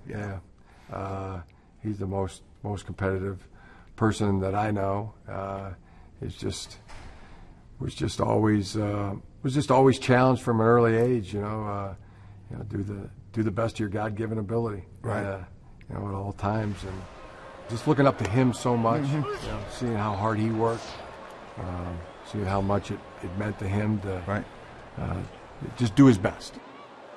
And comments from John Harbaugh, the new head coach at the University of Michigan. Jim Harbaugh, John Harbaugh, his brother, who's the head coach of the Baltimore Ravens, and of course his dad, Jack Harbaugh, who was the great influence to the two sons, a longtime coach himself. And of course, that's all a prelude, a little tease for you. Tomorrow it all begins. College football is here, and what a game to start. Michigan and Utah on Fox Sports 1. Coverage begins tomorrow at 4 o'clock Pacific time, sponsored by Geico. High pop-up, middle of the diamond, off the bat of Rougned Odor, and Barmas takes care of business, 1 away. Hey, Ian Kennedy making some quality pitches too. Working up, working down. That fastball at 93, 94. Tough to get that top hand on top of it and square it up. Hence the high fly ball.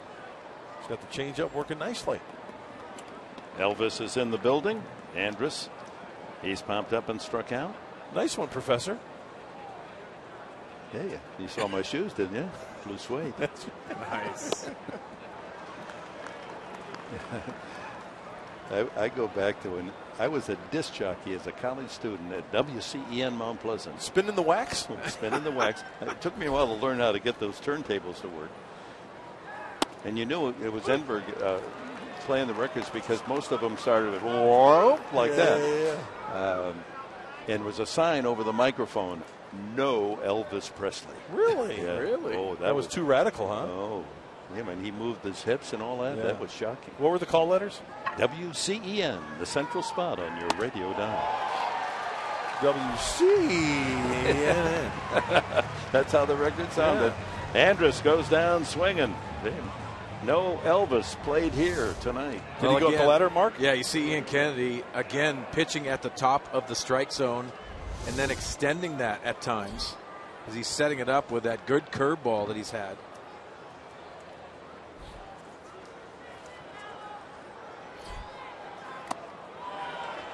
Another high heater. Well, the shift's on. You see the three from the right. And Clint Barmas at his normal shortstop position. Gallo has struck out both times. 21 years of age. I think he's going to be a good one. They liken him to a young Josh Hamilton. He's built that way. Lots of power, but a longer swing. Probably the reason why they'll try to tie him up at times, not get his hands extended.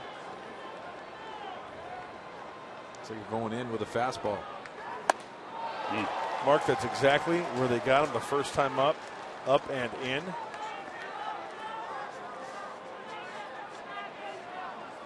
Two away, bases empty here in the sixth. Fast-paced game. Texas and the Padres tied at 2. Struck him out again. That's 9 for Ian Kennedy, one shy of his season high. Padres come up in the last of the 6th. It'll be Kemp and Upton and Wallace against Cole Hamels.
To the bottom of the 6th inning. Rangers scored in the first inning on an Adrian Beltre double into the right field corner that sent Fielder around to score from first. The Padres take the lead 2-1 on a 2-run double just inside the foul line off the bat of Clint Barmas. And then the home run by Chris Jimenez, the catcher, his 5th of the year, tied it at 2 in the 5th inning.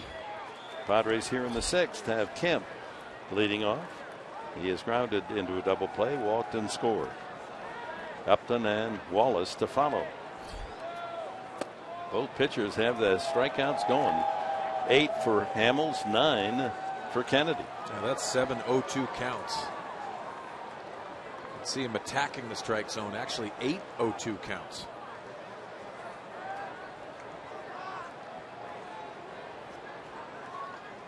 Smooth and stylish, Cole Hamels.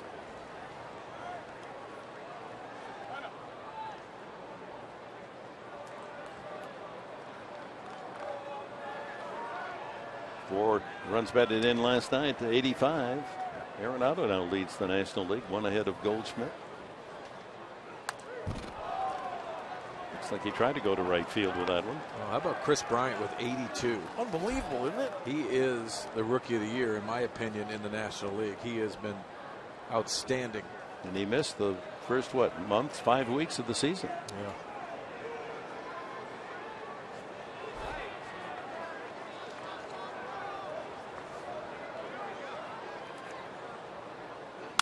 Line drive up the middle, but there's the second baseman, Odor. Didn't quite get the heavy part of the bat on that one. Well, you can tell when a pitcher makes a good pitch, especially Hamels likes to bury it inside to the righties. I heard snappy snap down in the kitchen of Matt Kemp. We got to correct ourselves. We go back to the calendar, the baseball calendar. And Bryant came up much earlier than I thought. Remember, we were in Chicago for his debut. 3, 6, 7, 8, 9, 10, 11. He only missed 11 games. Well, still as a rookie and coming up and hitting fourth in your first game against the Padres, James Shields took care of him that day. But having 82 RBIs on the season. On your first All-Star game and really putting on a show at the big league level. And the Cubs are one of those surprise teams in baseball. And there's another kid from Las Vegas, Nevada product, and of course University of San Diego. Upton a double and a strikeout.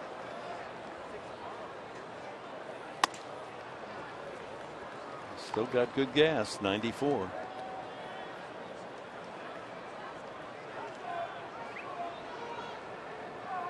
Identical totals, 2 runs and 5 hits.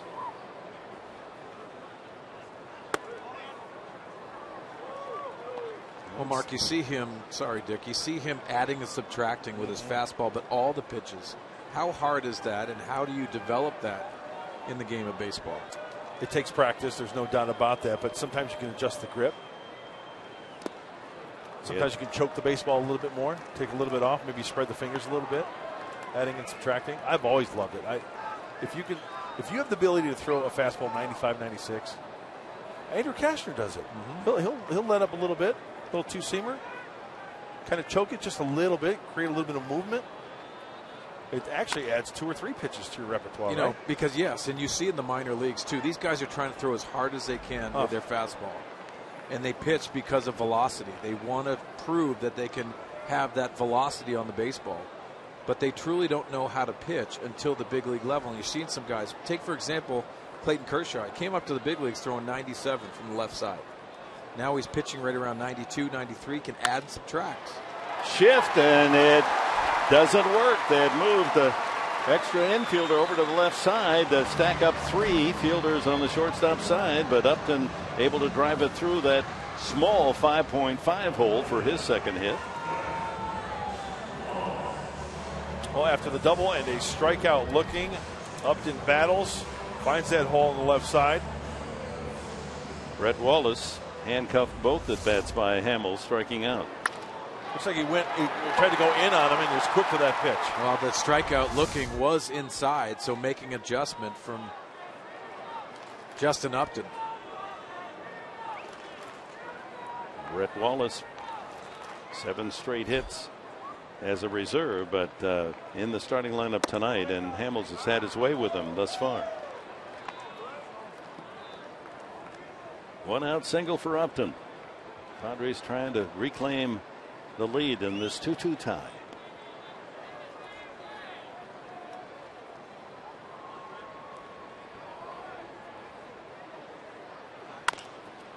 And a base hit to right.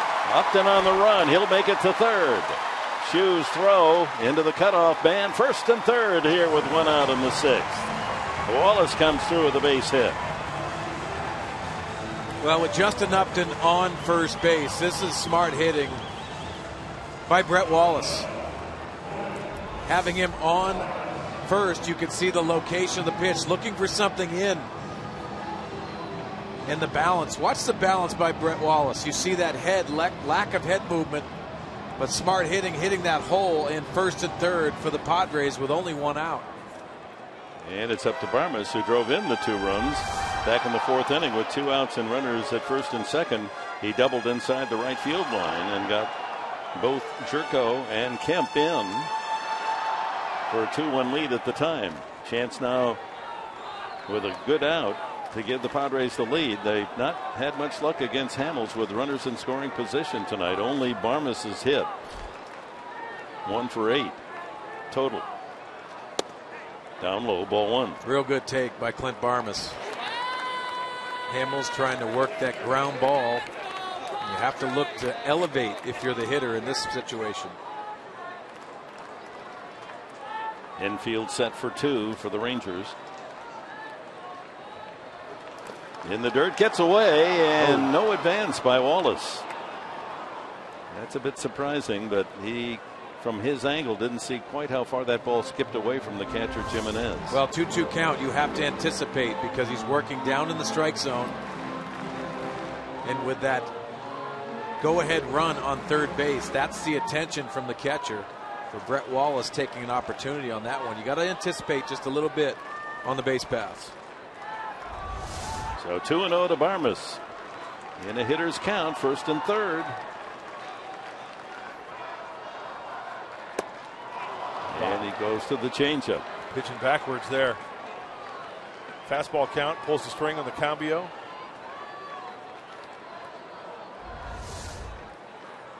Everything's the same. Same arm slot, same arm speed.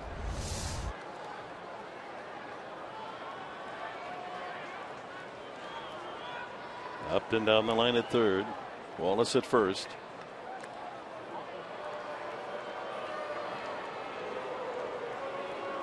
Well, Austin Hedges on the on-deck circle, and that comes into play.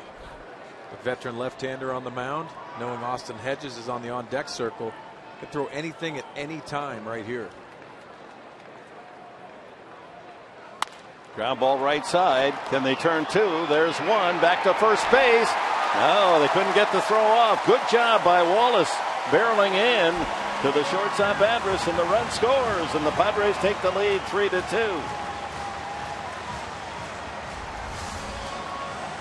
Now I'm actually glad that Wallace stayed at first base because he's barreling down, and Elvis Andrus not getting a good grip on this turn.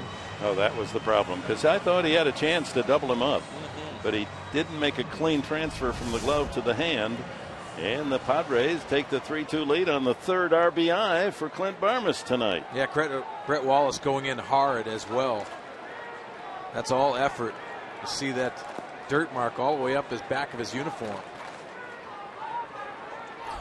Hedges hits it high in the air. He just missed that. Gallo in left, waits for it to come down. But the Padres on a couple of 2-out singles, Upton and Wallace, and the fielder's choice Barmes take the lead.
Nine strikeouts tonight.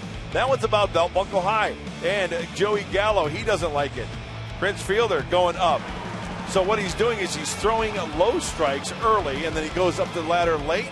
That fastball looks so inviting out of the hand, and before you know it as a hitter, you you get to that point of no return, you swing through it, and hence the 9 strikeouts. A nice job so far. 86 pitch effort for Ian Kennedy tonight. Season high is 10 strikeouts. He'll face the man who homered the last time, Chris Jimenez. And then the pitcher's spot. And Hamels is in the on-deck circle, and then DeShields the leadoff man. 3-2 Padres, top of the 7th. Now, Dick, I know you've been around a long time, and I'm not comparing Ian Kennedy to Jim Palmer as we look at Zepchinski and Bud Norris, but remember, Jim Palmer, he pitched up in the zone back in the day. That was his go-to pitch. That's a strike, 1-1. Never gave up a grand slam in his career. Isn't that amazing? Yep. That nice fluid delivery over the top.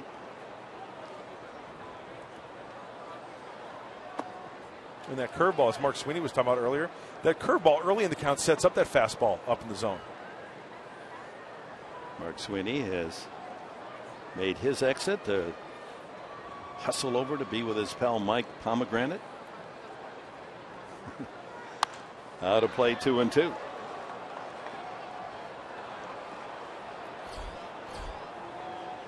Jimenez hit that home run to deep left center field. Tied the game. There's the batting order and the 5 Ranger hits. Beltre RBI double, knocking in the other run. Full count. Kennedy has walked 2 and struck out 9.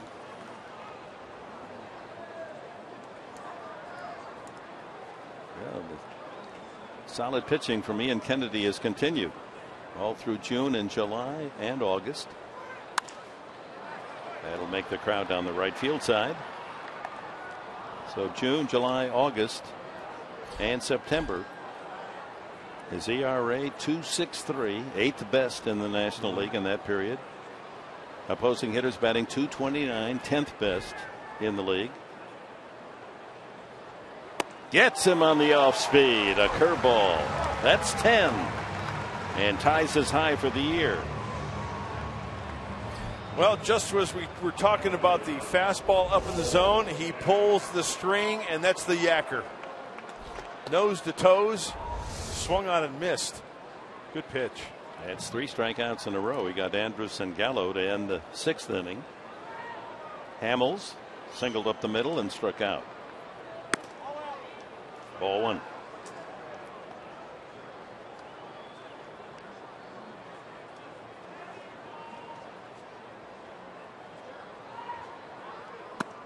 Yes, he did. 1-1. Hey, nice job on the pregame show with your interview with John Daniels and A.J. Preller. Isn't that something? 2 great story. Young guys, 38 years of age, and general managers of major league teams. College classmates. Both graduated in '99. There's John Daniels. The guy took it off the forearm, but he's good to go. There's John. Yeah, glad I got a chance to meet him after hearing about him all these years. Swing and a miss. That's 11 strikeouts for Kennedy, 4 in a row. Our closed captioning tonight from Petco Park brought to you by Wiener Schnitzel. Top of the order, Delano DeShields. Double to left center his last time. 1 for 3 tonight. And he was a top draft pick of the Houston Astros, a first-round selection. 8th overall in the 2010 draft, but somehow or another they thought they could hide him in the minor leagues, and the Rangers knew about him, and they got him on a Rule 5. So what a bargain for Texas to get this first-round pick. What is it, $50,000?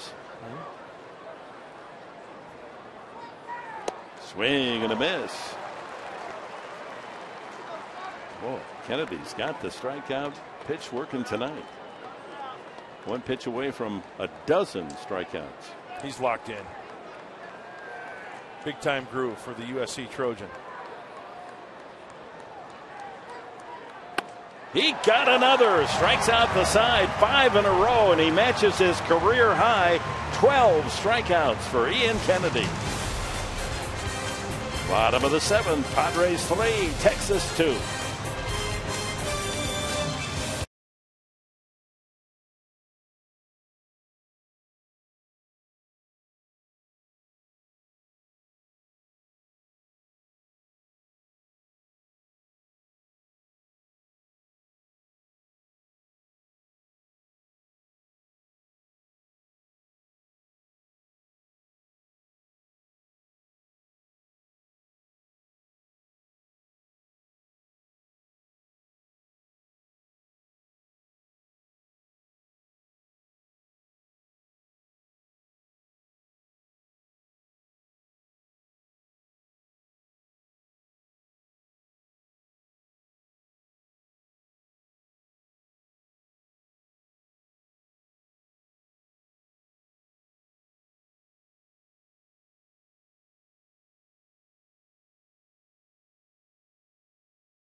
Fox Sports San Diego presents Padres Baseball, brought to you by Jack in the Box. For a limited time, Portobello Mushroom Buttery Jack with melted garlic herb butter, and by Petco. What we feed them matters.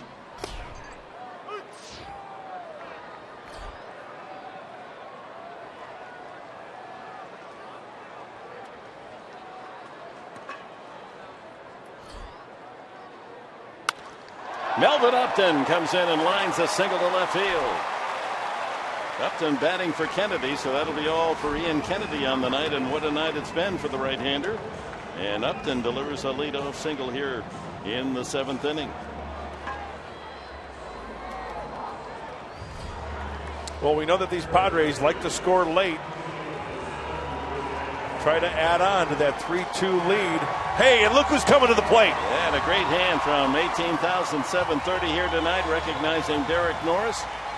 After taking that rough collision last night, right back in action. The gritty Norris will bat for Jankowski, and we'll see against whom he will face. Mike Maddox, the pitching coach, out to talk to Cole Hamels.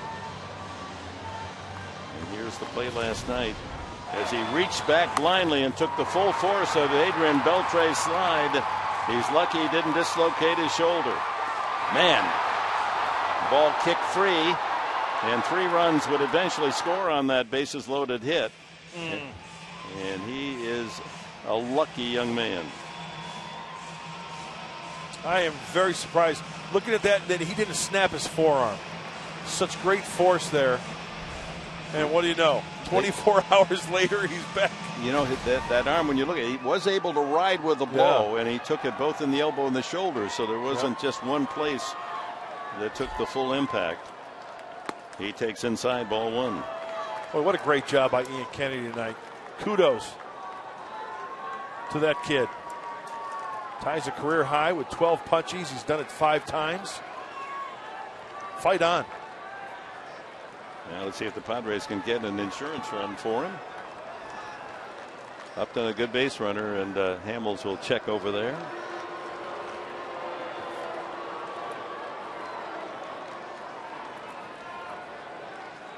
Eight hits now for San Diego.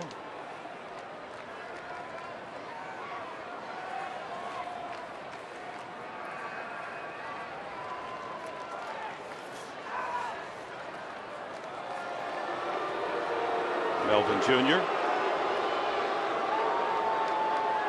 has 8 steals. 8 in only 61 games, as Joaquin Benoit, the 8th inning specialist for the Padres, will be called upon to hold the fort. Oh, the Bluebirds don't like the move to first.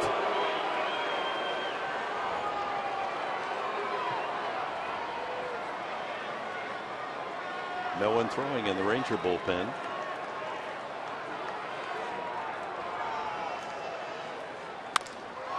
High drive, right center field. That's got some distance. Chu going back and makes the catch. And Upton was playing it halfway. Returns to first base. Good contact by Norris for the first out. A very nice swing. Taking Cole Hamels the opposite way, giving it a ride.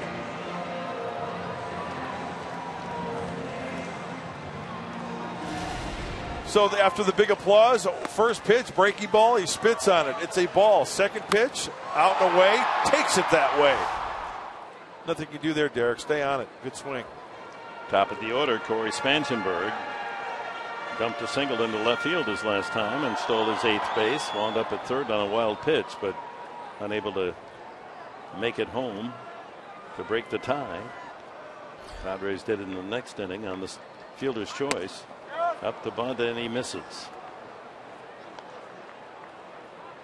95 pitches now for Hamels, so the bullpen busy for the first time tonight. Keone Kela, right-hander. We saw him right before the All-Star break in Texas. Good arm.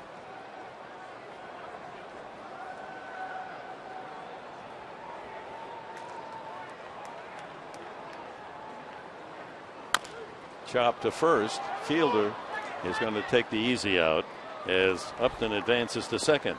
So 2 outs, a chance with 2 away, a runner in scoring position. Let's go down to Chris Button. Chris. Well, Dick, with today's technology constantly changing and the, not allowing cell phones in the dugout kind of makes you wonder what you can use, what you can't use. And the reason I bring this story up, Ned Yost with the Royals received an Apple Watch from Major League Baseball as part of the All-Star game. And then they said, oh, well, you can't actually use the Apple Watch because it can make phone calls. Major League Baseball came out and said, okay, as long as you don't make phone calls or tweet on the Apple Watch, then you can use it. And Dave Roberts, Mark Kotze both have some. So, boys, you're free to use your Apple Watches. Just don't phone home to anyone while you're. And Mark, Apple Watch, that's the actual watch. That's not yours where you just hook the half-bitten apple to your wrist. You've seen that picture, huh? They want to check the weather, though, too. Coaches, they want to be on everything. They want to check the barometric pressure and the weather and all that stuff. So. Other scores, yeah. Jerko, a couple of singles his first 2 times, struck out the last time. Trying to add. They got Upton with plenty of speed out at second base, and the count goes 2-0. Up at Dodger Stadium, L.A. trying to sweep the Giants. Kershaw on the mound tonight. 2-1 the score in the 8th.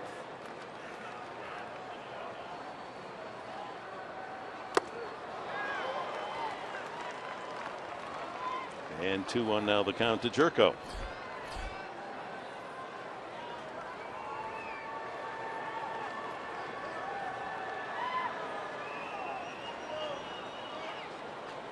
He and Justin Upton with a pair of hits to lead the Padres tonight, but it's Clint Barmas with 3 RBIs, the hitting hero so far.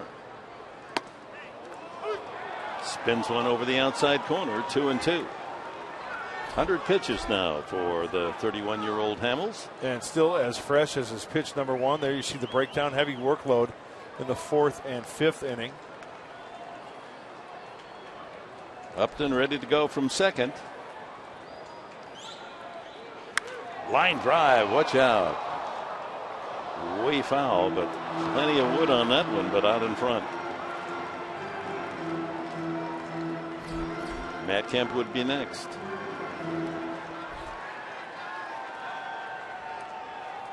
As advertised, a pitcher's battle. Ian Kennedy and Cole Hamels. Kennedy brilliant tonight. 12 strikeout effort. And a full count.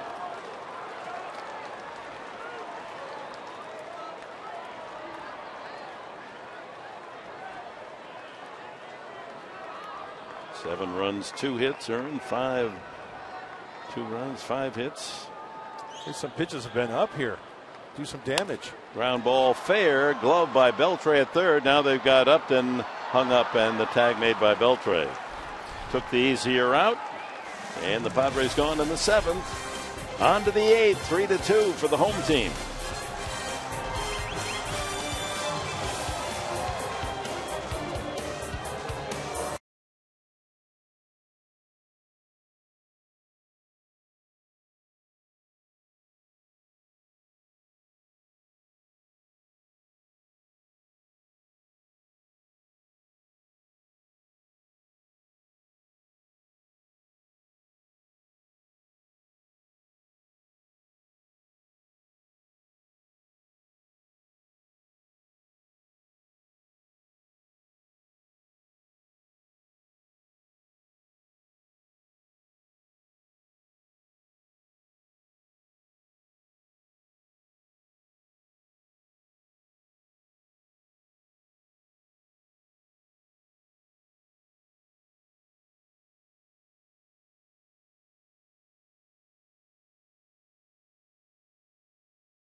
Live, the postgame show, which will be brought to you tonight by Cox Communications. Boy, Ian Kennedy came into this game, Mark, with a 2.32 earned run average since the All-Star break. What was working for him tonight? Everything.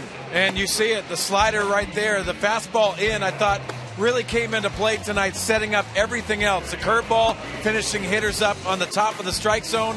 He was a dominating performer tonight. The changeup right there. But watch the finish with the leg kick on this pitch right here. That tells you he had a little bit of moxie tonight. Yeah, he had it going on. That's that confident follow-through we love to see from Ian Kennedy. So great night for him. When we see in a post-game show, Dick and Mark will go over just what happened in tonight's ball game. And also, as you mentioned there, Ian matching a career high for strikeouts in a ball game, 12. That's also his season high at 10 his last go out. So he's been red hot. Turn it over to the bullpen. Now we see in a post-game show, we'll also break down everything that happened in that Dodgers game with the Giants as they prepare to come into town for a 4-game set. Plus, you're going to hear from Pat Murphy. So we'll see you after the final out. Dick and Mark. All right, Mike, we'll be with you then. Joaquin Benoit. He'll be facing the tough end of the order. Chu with Fielder and Beltre. Anyone gets on Odor for the Rangers. Our pitching change is brought to you by El Cajon Ford. Boy, 58th game for Joaquin Benoit, and you talk about consistency. Look at those numbers. 163, 150 on the splits. 95, 96 on the fastball. Chu tonight has grounded out twice and walked. I like the way he rubs a wrinkle into the baseball. Oh, yeah.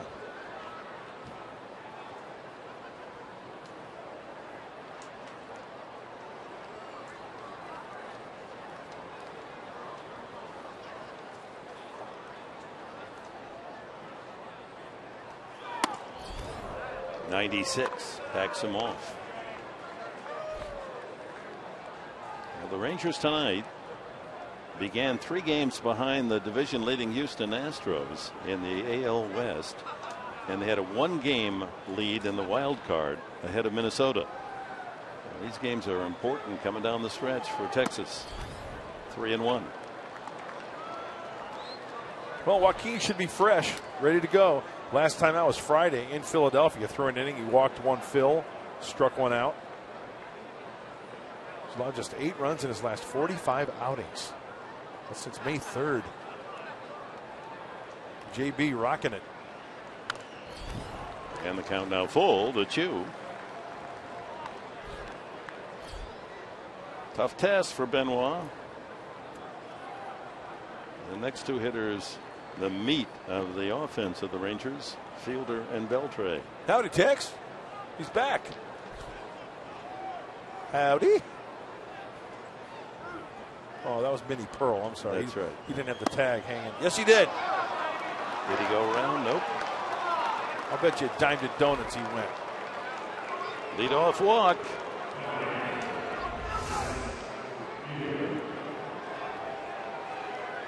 I don't think so. Oh. So here's your. I'll give you donuts back. Prince Fielder that walked, struck out, and popped up. Here's your double play candidate. He's grounded to 16 this year. He leads the Rangers in that category. Boy, a menacing figure in that batter's box.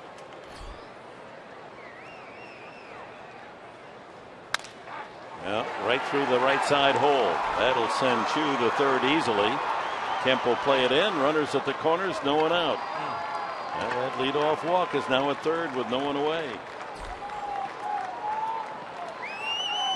A reminder that our game tonight presented in brilliant HD by Sony. Well, Benoit's worked himself into a jam here with a cleanup hitter. Adrian Beltre at the plate. Brian Strausberger just called up from the minor leagues, part of that expansion. Running for Fielder. Well, here's where you need the strikeout.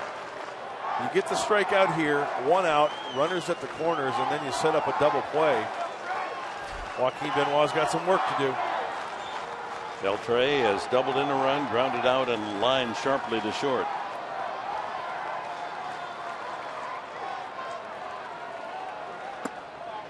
Ball one.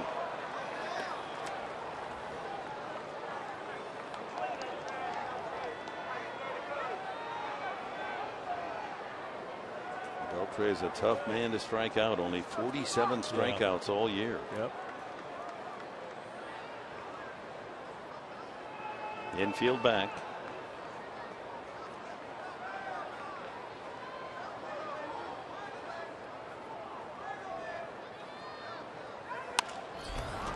Popped up. Tough play. Wallace. And that's into the first row. Just out of his reach. Chu was tagging and probably would have scored if he caught the ball.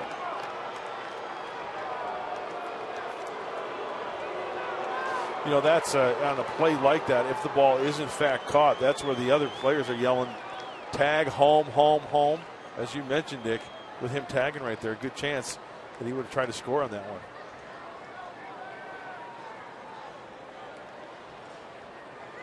So a ball and a strike to the cleanup hitter Beltre.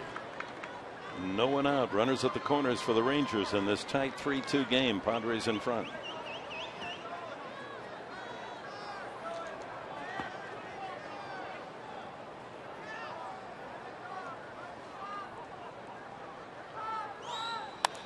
Foul back toward us. Here it comes. Oh, Professor.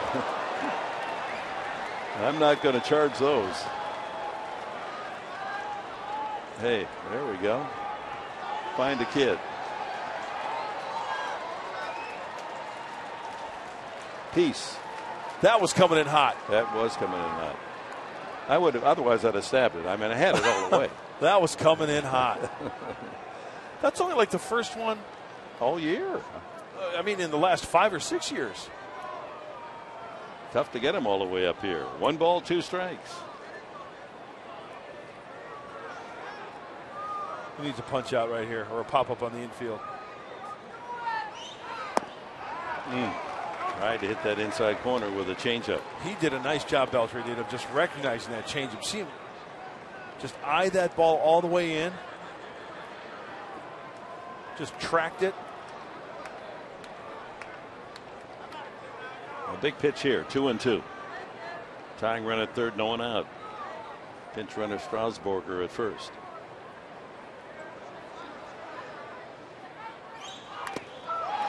Just out of the glove of Hedges. And another changeup.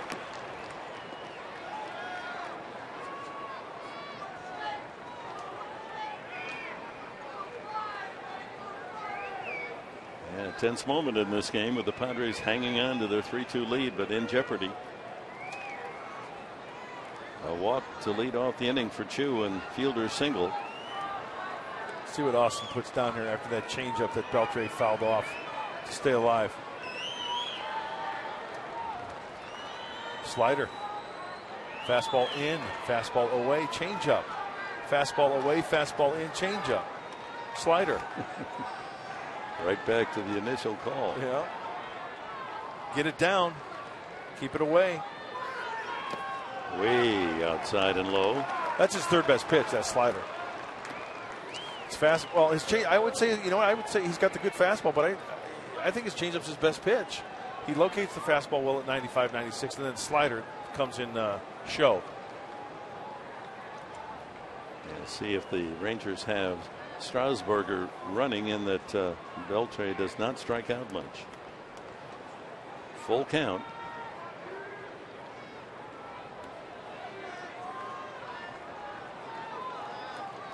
Bear down here, big boy. Let's make a good pitch. Fastball in. Change up. Fastball away. Fastball in.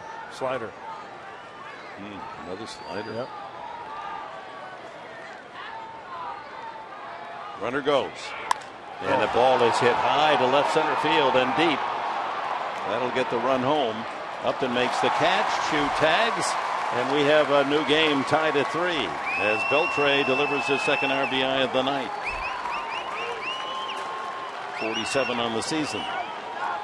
I think this could have been much worse, guys. I really do. It was a slider, and it was a hanging slider.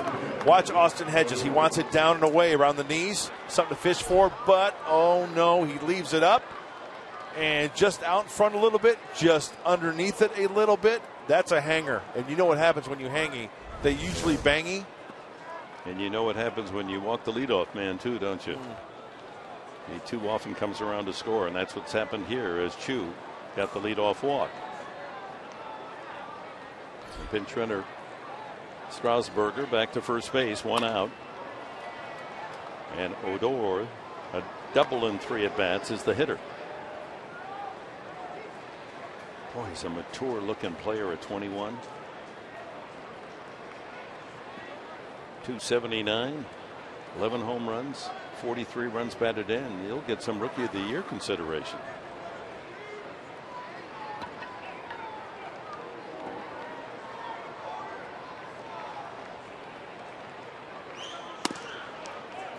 Fastball at 94, 1-1. And the Rangers scored in the first. The Padres got 2 in the fourth to lead 2-1. The homer by Jimenez, the catcher, in the 5th tied it at 2.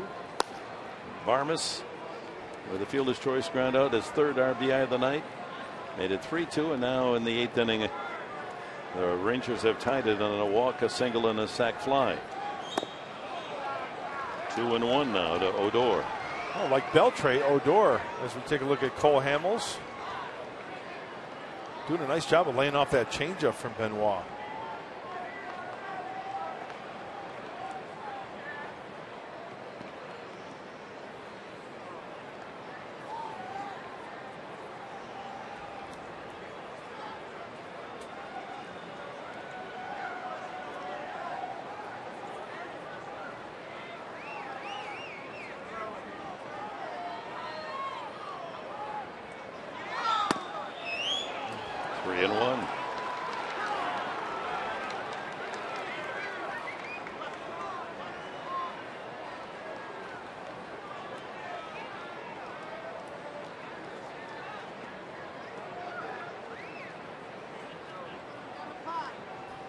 Having some fun on that Ranger bench. Hopefully Joaquin Benoit can put an end to that. Leave it at 3 for Tejas. Foul back.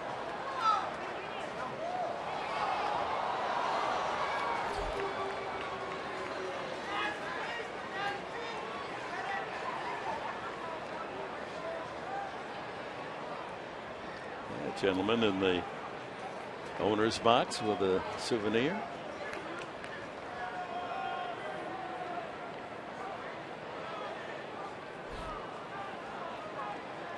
So 3 balls, 2 strikes to Rougned Odor. 1 out here in the 8th. The Rangers have tied the game at 3.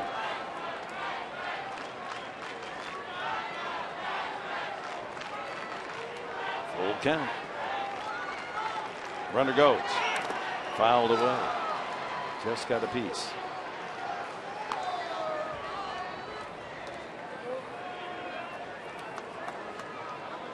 No pitch count now for Joaquin Benoit. Will be 21 after this next toss.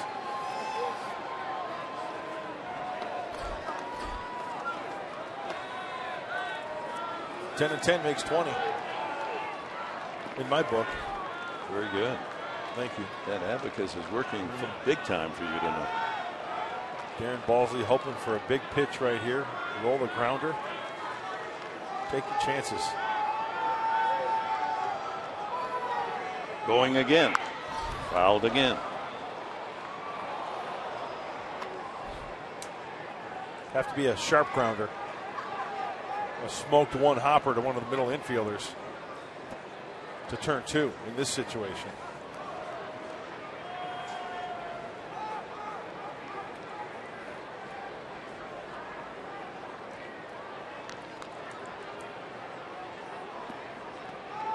Another payoff pitch coming up from Benoit to Odor.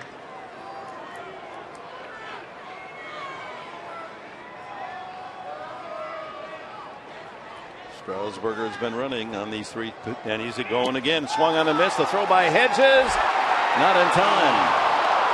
Oh, he's quick, Strasburger. That's a perfect throw by Hedges, but just a little tardy. Stole that one off Benoit. What a quick release from Austin Hedges. Change up, down and away.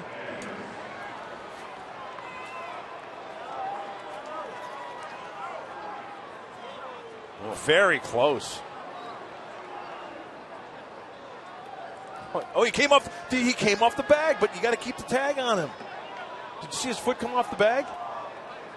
Second steal for Strasburger.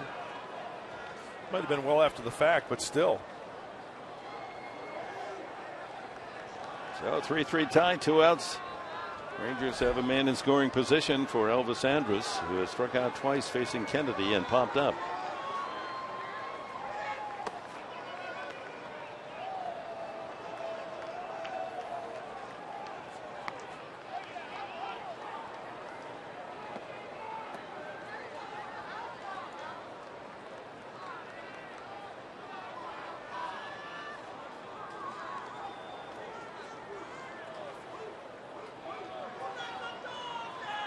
As per usual, Benoit very deliberate.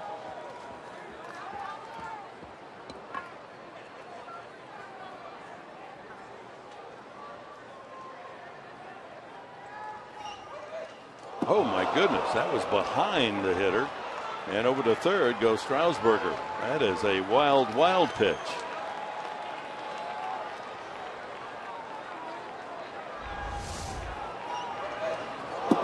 Whoa. Hey, there's missing inside, and then there's missing inside. That's unbelievable. So 2-0 to Andrus. This isn't the sharpest that we've seen Benoit this year. A walk, a single, sacrifice fly, strikeout. And he's behind the hitter again.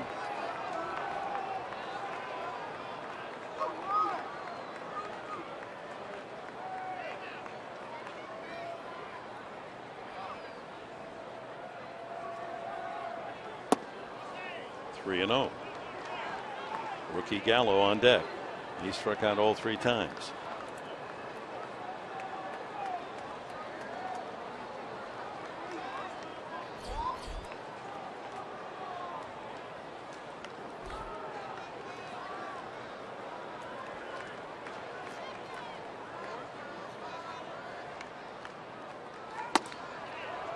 Ball 4, a 4-pitch walk.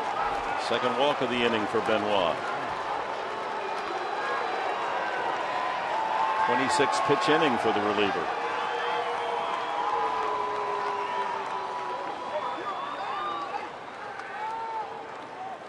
Gallo struck out 3 times facing Kennedy, twice swinging. And Mitch Moreland is going to hit for the rookie Gallo. And Moreland is a tough out, and with 18 home runs, leads the team, or at least it's tied with Fielder for the home run lead on the club. 73 RBIs.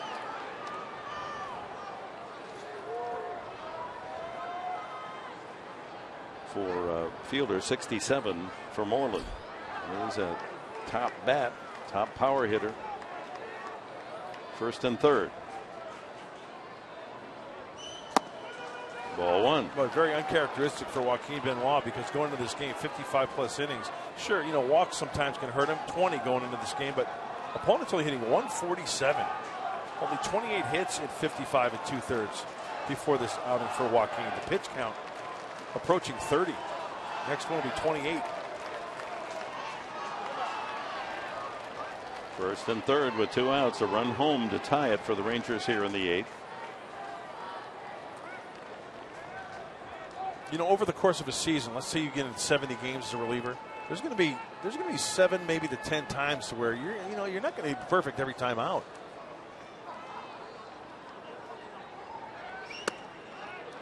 Strike one, right down the middle. Got to keep it at 3. Rangers are 0 for 5 tonight. Runners in scoring position, and just 1 for 17 in the series. But that series is dead even, a win apiece, and tied at 3 here in the 8th in the rubber game.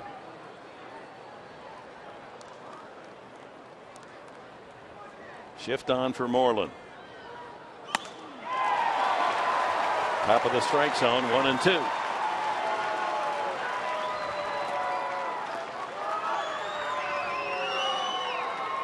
Five for 9 as a pinch hitter.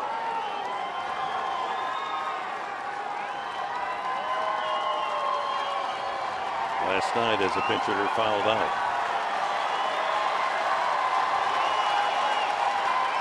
Padre faithful making some noise, cheering Benoit, urging him for a strikeout. Boy, a 55-footer, and into second base goes Andrus. And a perfect block by Austin Hedges. Perfect, down to the knees, bury the chin in the chest protector, and he got that right in the middle of that chest protector, keep it in front of him. Andrus credited with his 15th steal, so second and third with 2 outs. That's his ball out in front of home plate, perfect technique, keeps it in front of him. Using his arms in the glove between the wickets. Saves the run. Yep. Taking it in that chest protector to deaden. All right, 2 balls, 2 strikes, 2 out, 2 on. Swing and a miss. The changeup gets Moreland. A couple of strikeouts, a couple of walks. A tough effort for Benoit in the 8th as the Rangers tie it. It's 3-3.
shoots a double just inside the right field line.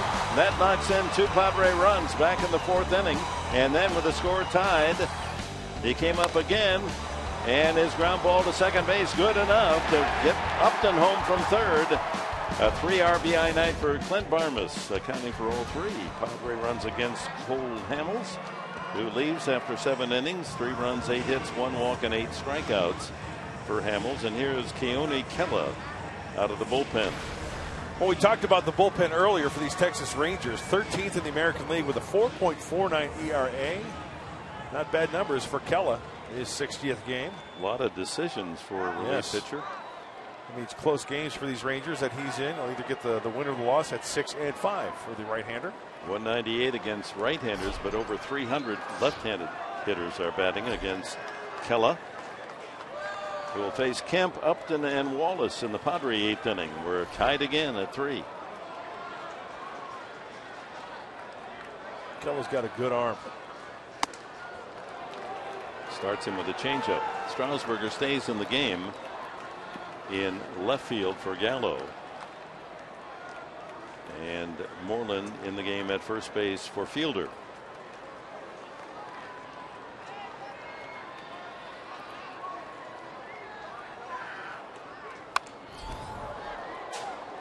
Kela throws the fastball, curveball, changeup straight over the top with that delivery. The average is about 95. You throw it up to about 98. Another happy customer. Aim to please here at Petco.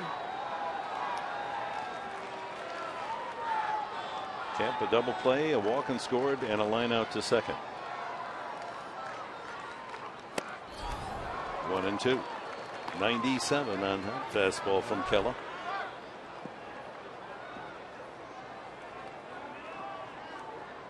Uniform police may have to get after Kela. He's gone to the red shoes. Yeah, a little bit too much red maybe, huh? Although that's part of the color scheme Sure. for the Rangers, red and blue, but dominant blue.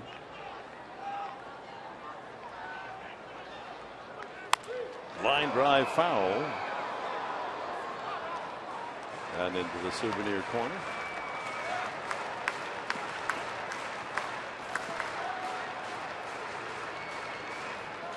Angels winners tonight, 9-4 against Oakland.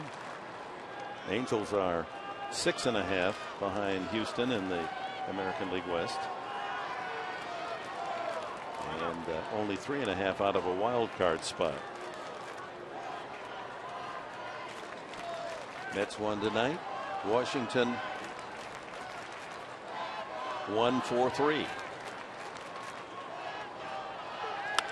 Reaches out, lifts a fly ball into shallow center. DeShields with an easy play for the first down. As we promised you earlier in the game, we have selected the Data Strong Fan photo of the game using the hashtag Strong SD Data Strong Fan. Chance to be featured. And who's featured today? Kevin. What is that all about? That's the whole idea. What is that all about? Okay. Hey, thanks, Kevin. Keep your eyes open, Kevin. You never know what you're going to see. Justin Upton, a double, a strikeout, singled and scored. That Dodger-Giants game, Clayton Kershaw, 127 pitches in the 9th. Wow. Trying to end it with one swing, Upton, or at least give the Padres a lead going to the 9th inning. The Rangers will have scheduled Jimenez, the pitcher spot, and DeShields in the top of the 9th.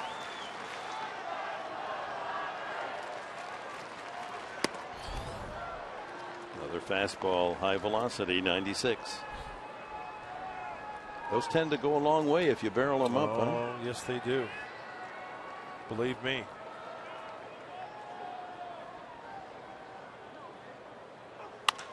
Sharply hit. Oh, Beltre cradles it right on the line. He was playing right on the line to take away the double, and it worked perfectly. Hit hard. Good hands by Beltre. Yeah, as soon as that ball was hit, you anticipate extra bases, but a step to the chalk line to his right. He's done that many times. Well, this copyrighted telecast is presented by authority of the San Diego Padres. It may not be reproduced or retransmitted in any form, and the accounts and description of this game may not be disseminated without the express written consent of the San Diego Padres. Well, here's Brett Wallace. Strikeout, and a single facing Hamels. Now faces a right-handed pitcher. Yeah, he's staying awake right to the final out. Yeah. He's into it. You bet. He's hoping for a big fly. 96 out of the zone.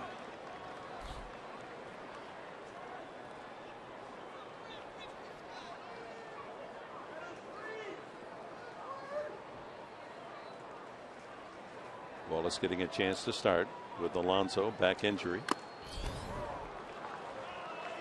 Foul tip on that fastball, 1-1.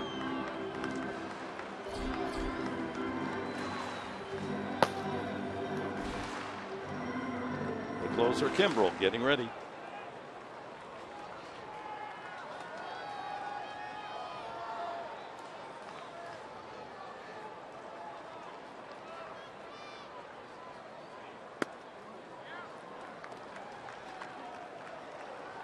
Changeup at 90 miles an hour. How about that?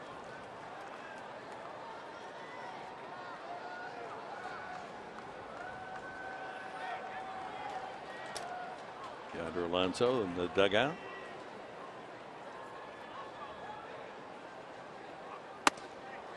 Ooh. Caught the inside corner. 2-2. Another changeup at 91.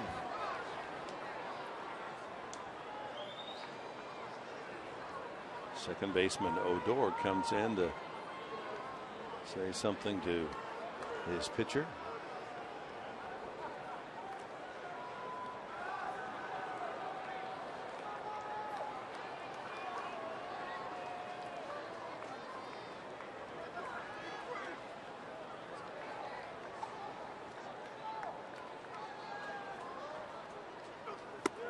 And he strikes him out.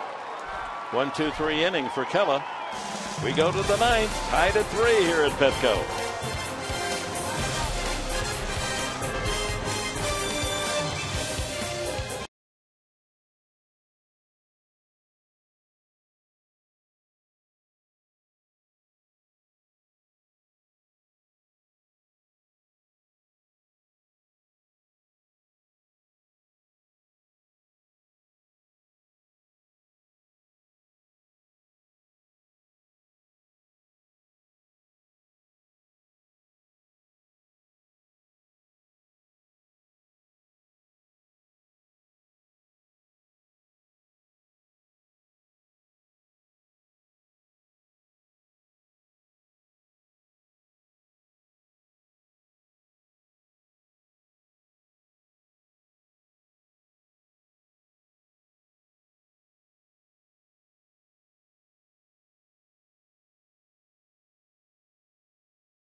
In all new Extra 1360 Fox Sports San Diego and San Diego Prep Insider. Also, check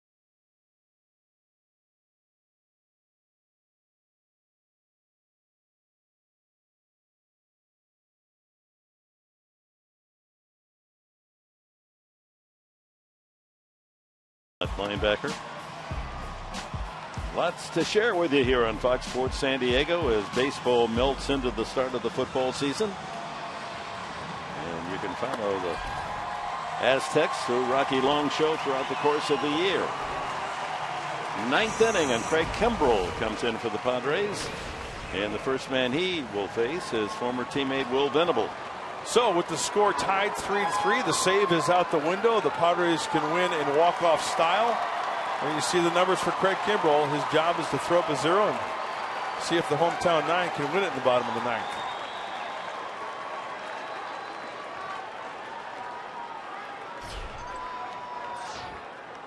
And Josh Hamilton is out of the dugout in the on-deck circle.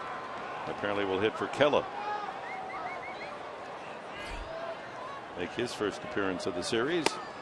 And the first pitch is a breaking ball, 85 for a strike.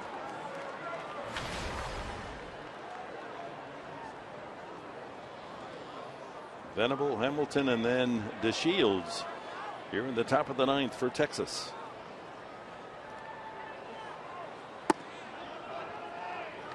Another breaking ball, 1-1.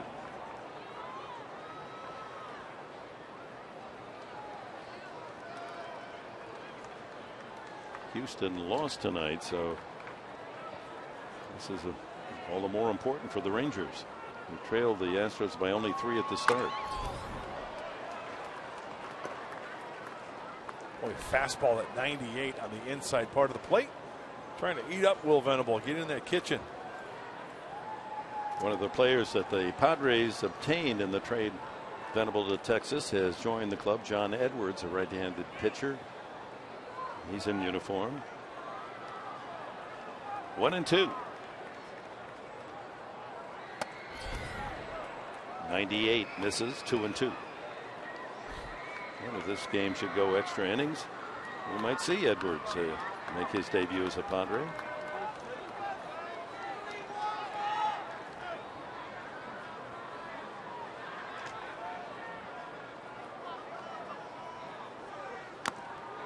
Fouled out of the glove of Hedges. That's one of those that's frustrating. Foul tip in and out of the glove. That's something you really can't practice as a catcher. Sometimes it'll find that pocket and it'll stick in there. Other times it'll rattle around like a lottery ball and get another chance as a hitter.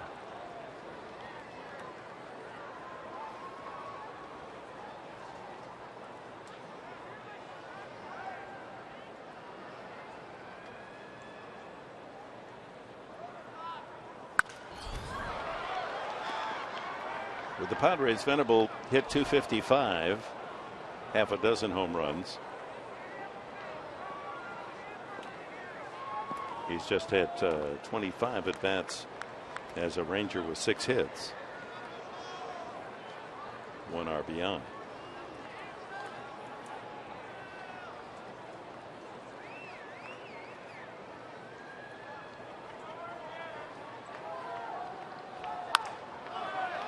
Late again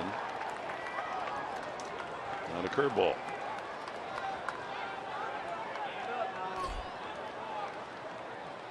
Well, there's our matchup tomorrow night as the Padres host the Dodgers, the first of 4. Matt Latos, former Padre, 4-9, acquired by the Dodgers, against young Colin Ray, 2-2. We'll be on the air at 6:30 here on Fox Sports San Diego.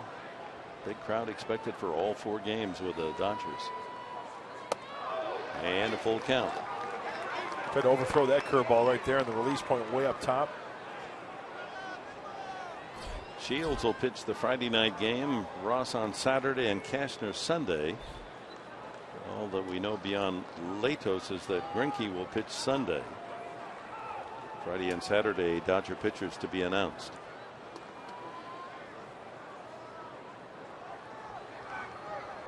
And he walked him. Well, that led to a run being scored off Benoit in the 8th inning when he walked the leadoff Manchu, and he came around to score. Venable aboard. Good base runners, we know.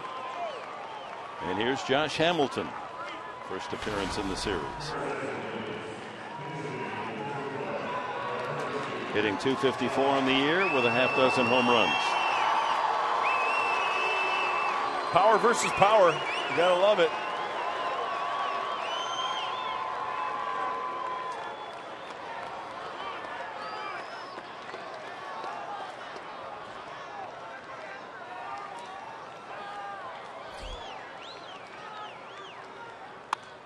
Off the fist, foul.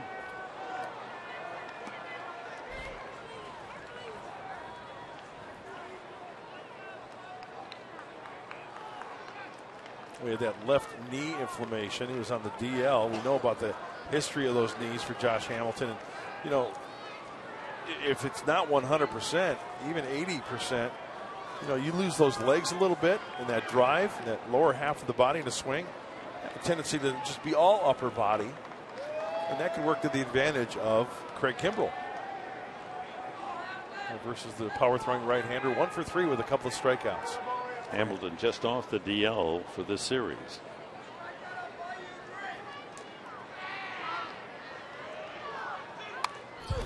Two strikes now to Hamilton. That swing looks like it's all upper body. Reacquired by the Rangers from the Angels back in April. Recovering from shoulder surgery in the offseason. General manager, young John Daniels, the counterpoint to A.J. Preller. College classmates, graduated the same year, 99 at Cornell.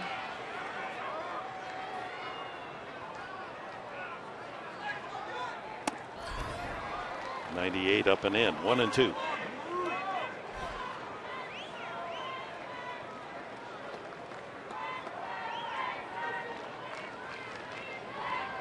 In his career, 198 home runs for this man.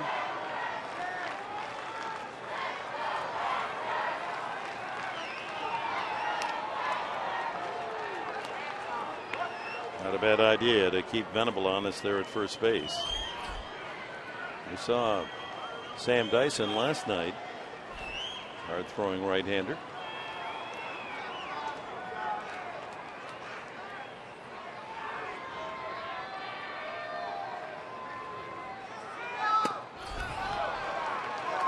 Fastball tails inside, 2-2.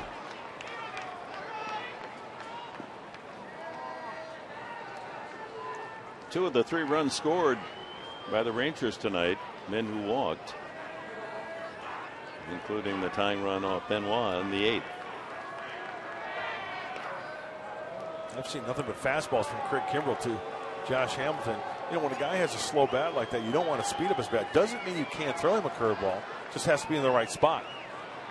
Better be out of the zone to where you can't get hurt if, in fact, you're going to throw him. Hey now. Whoops. High on the throw. Wallace climbing over Venable.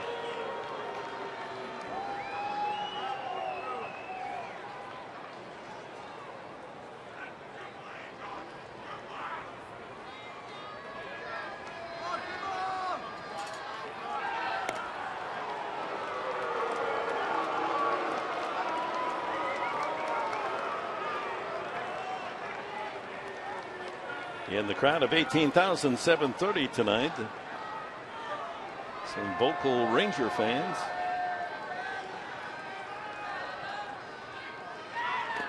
In the dirt, Hedges with a block and another full count. But Kimbrell lost Venable and now is going 3-2. Hamilton. Here's the first curveball of the at-bat, and Austin Hedges squares those shoulders up, eyes the runner, gets to the ball, keeps him at first base.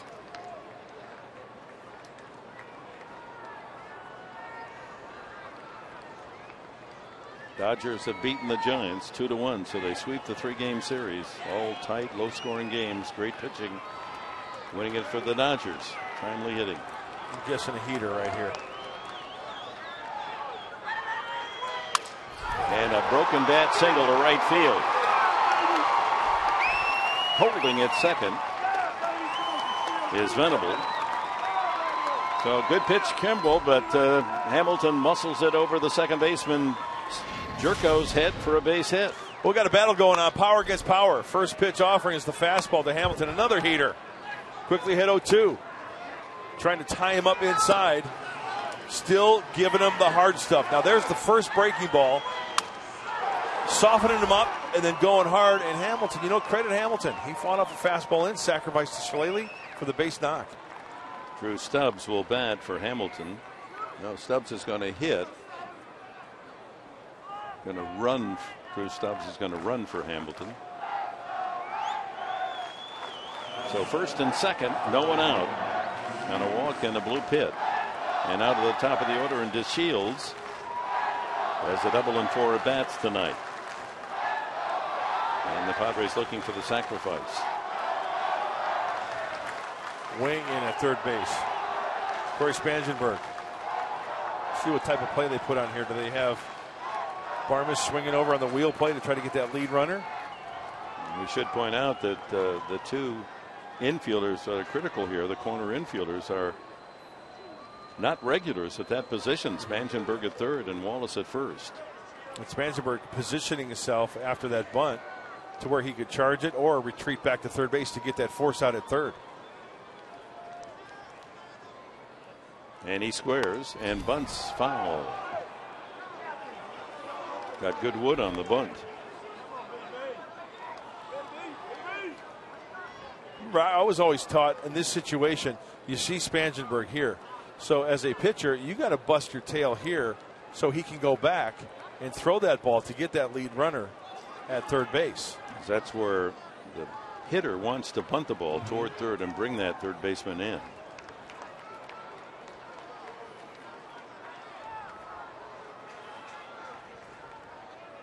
Bunts it in the air again.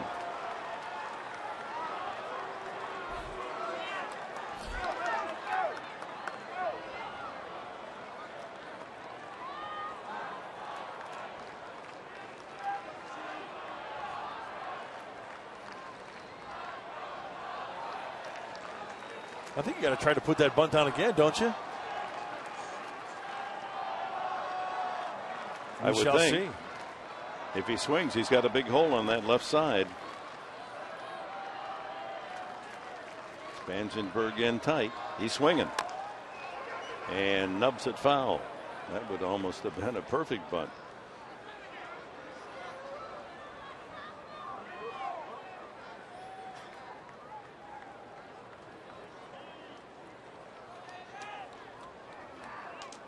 DeShields, has he shown his hand that he's swinging, or will they put the bunt back on?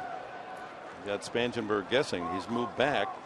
He's now bag high at third.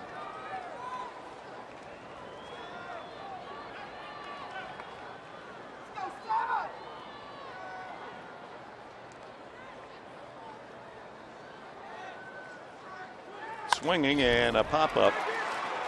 Infield fly rule. One away.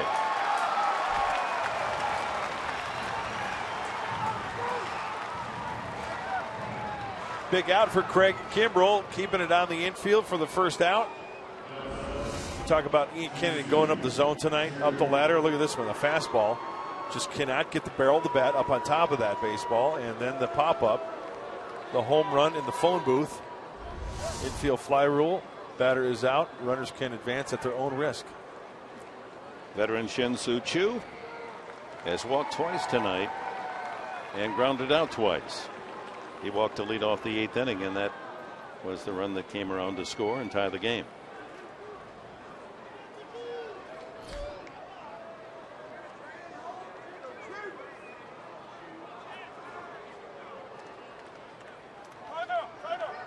No pitch. Okay, interesting little nugget here. Time was called, no pitch. Kimbrell continues with his delivery, throws the pitch. There was a curveball. Did you see what Chu did? He tracked that ball in. Here's my question. Does Kimbrell go back with the curveball, or does he change up with a fastball?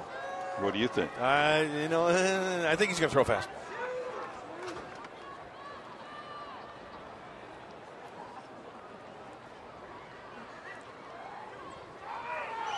Curveball again. And he goes around, strike one.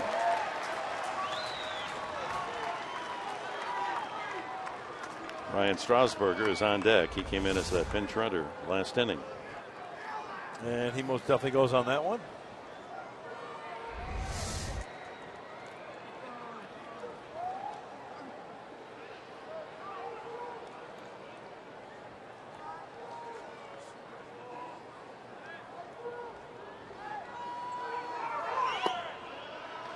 Another breaking ball, 1-1.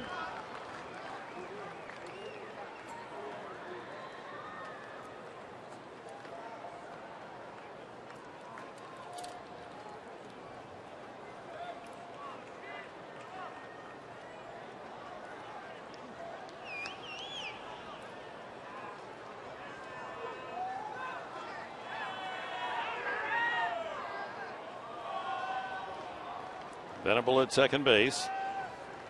Bench runner Stubbs at first. One out to Chu, and the count of ball and a strike.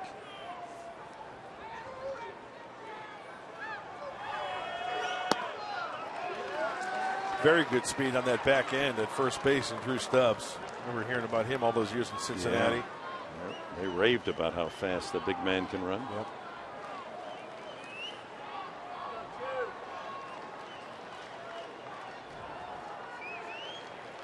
Yeah, both Benoit and Kimbrel, who haven't pitched much of late, struggling with their control tonight.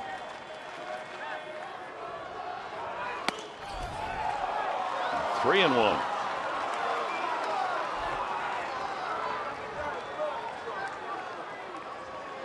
Kimbrel on the edge of walk and another and loading the bases. Fortunately, Fielder is out of the game. He would have been in the on-deck circle. They ran for Fielder last inning.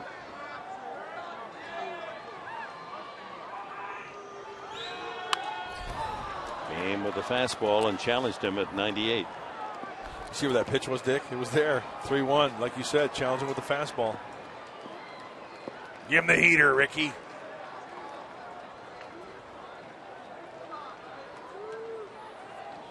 Actually, it's Craig, but I was referring to Major League Ricky Vaughn. Wild thing. See if he challenges him here again.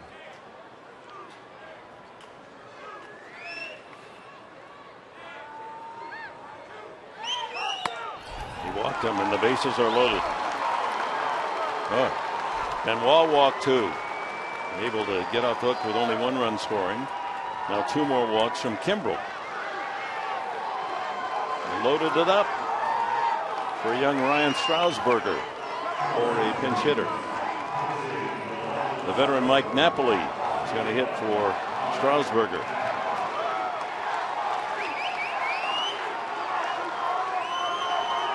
Power hitter, but a candidate for a double play as well.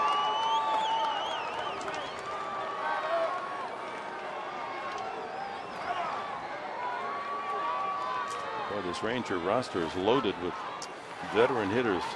Yeah. They've really gone out and fortified their entire roster with players with experience. Napoli being a good example. Hitting just .213 on the year, but he has 15 home runs. As a Ranger, 27 at bats, a couple of home runs.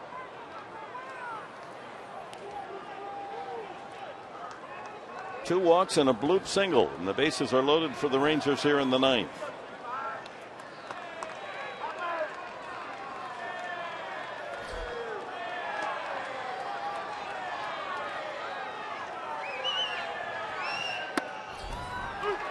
Got the outside corner. Well, Mike Napoli, things didn't really go his way when he was with the Boston Red Sox, so now as a Texas Ranger, he can ground into double play, as we mentioned, 10 this year, and also the punchies. 106 strikeouts this year for Mike Napoli. And you see his numbers with the bases loaded. Well, he's had some big hits in his career, especially in the postseason.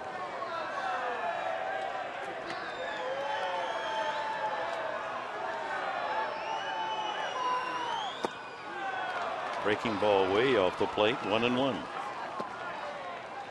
He hasn't thrown that curveball for many strikes, has he? No, he hasn't. If you're Napoli, you've got to be thinking fastball, and he's a fastball hitter.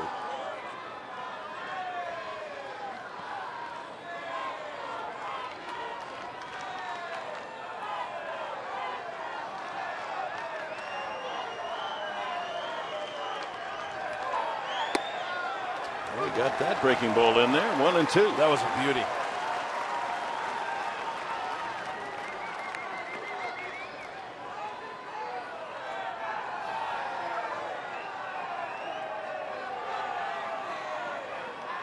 Bases full of Rangers, one out. 1-2 to Napoli. Doesn't get easier. Beltre's on deck. Oh, almost to the screen. In fact, Hedges didn't know he had the ball. That was up in the webbing of his glove. He thought that one was on its way to the screen. Austin Hedges has made some unbelievable glove plays behind home plate. Remember the other night when he picked that one and it looked so awkward? on the breaking ball out and away, and he prevented that one from going back to the screen. Now coming out of the crouch, trying to catch a 98-mile-an-hour fastball. Everything's away here, trying to go away to Napoli. 2-2.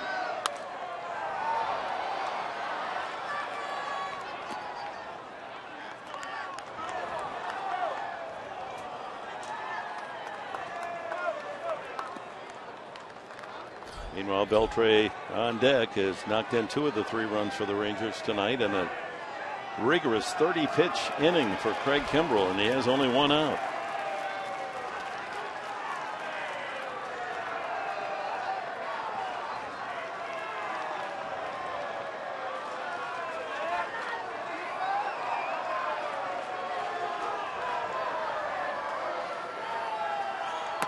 Way outside.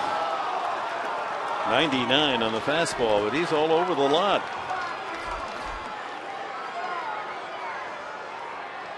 Now he has to throw a strike or give the Rangers the lead.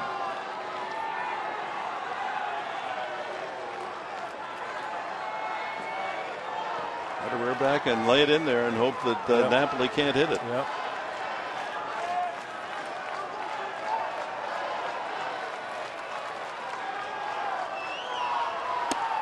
Strike 3 called. He hit the outside corner.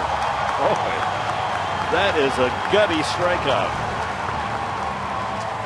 Well, it was a battle. Let's go back to the first pitch. Napoli's got one thing in mind, to hit the ball hard. Can he get a pitch? Fastball, breaking ball. There's another breaking ball. What's the MO here? Trying to keep the ball away. Saves a run there. There's the breaking ball. Fastball away again. Got him looking. In Napoli, where love is king, when boy meets girl, here's what they say. That's a strikeout. That's what I say for Craig Kimbrell. That's still alive are the Rangers with the bases loaded and Adrian Beltre the hitter. RBI double, sacrifice fly, and he takes ball 1.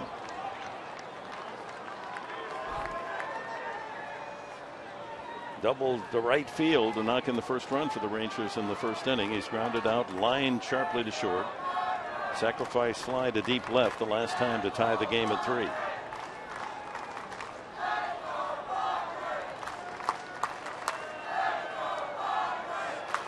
Yeah, we've seen Kimbrell go through 9th inning, get 3 outs on a handful of pitches. He's got 33 pitches logged here in the 9th tonight and still isn't out of it.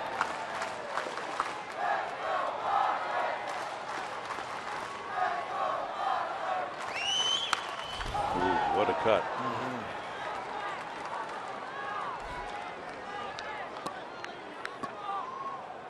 Beltre upset with himself. He got a pitch he thought he should handle.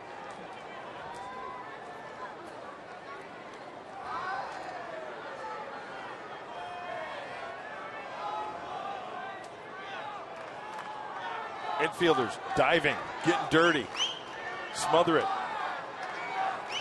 get a force out at any base. 2-1.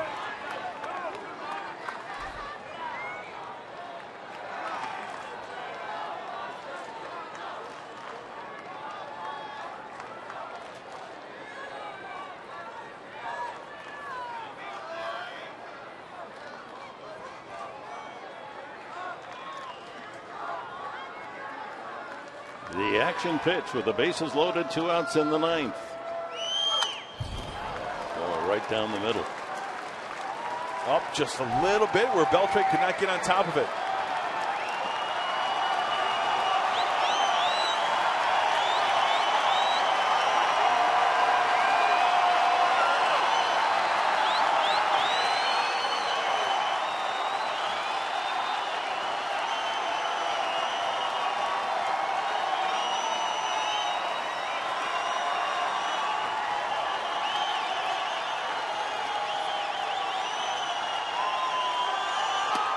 He went around, strike 3.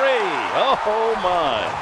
That was ball 3, and Kimbrell somehow wiggles off the hook and leaves the bases loaded, striking out Napoli and Beltre.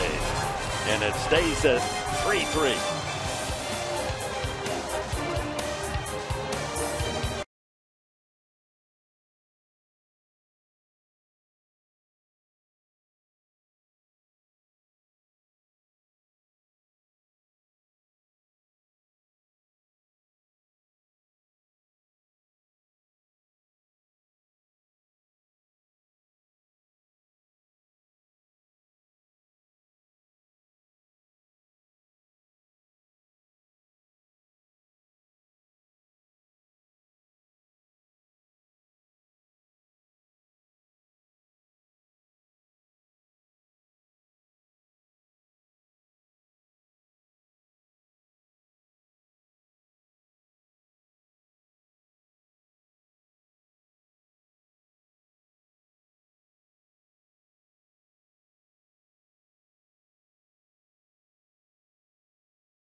And Beltre to save the tie, and now hope the Padres can get a run here in the bottom of the 9th inning. And it'll take time now for our fan, Diego, fan of the game. I want one of these. I want one of those hoodies where you can zip them all the way up and then you can still see out. Is that the Bill Belichick model? Kids having some fun at the old ball yard tonight. Sam Dyson makes his 17th appearance. We saw him last night. He worked an inning and a third, gave up 3 hits, but no runs.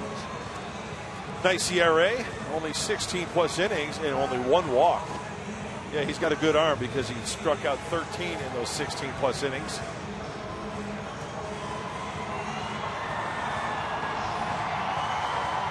The 2 starters were outstanding. Kennedy went 7 innings, 2 runs, 5 hits, struck out 12. Cole Hamel 7 innings, 3 runs, 8 hits, and he fanned 8. Here's the hitting star for the Padres tonight, Clint Barmas. He takes strike 1. Grounded to short, sliced a double down the right field line to knock in 2 in the 4th, and a ground ball fielder's choice to score another run. All 3 RBIs to Barmas.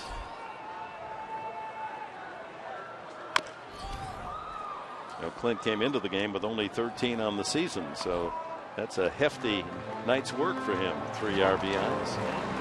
Stubbs stays in the game in left field. We're keeping you up, Drew.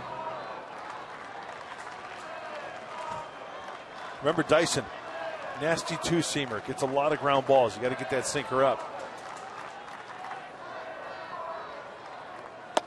And a swing and a miss. 1 away, and Austin Hedges comes up, the catcher.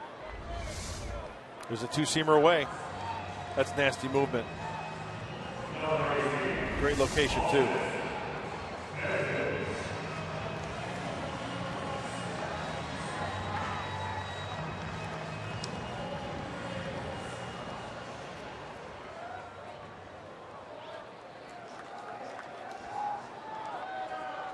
The young catcher is grounded out, line to left and fly to left. Takes it outside at 96. Dyson was acquired from the Miami Marlins at the trade deadline for left-handed pitcher Tomas Tellis. 1-1. He's one of those that has had Tommy John surgery and recovered and come back to pitch in the big leagues. Former Gamecock at the University of South Carolina. Nice. High school ball in Tampa.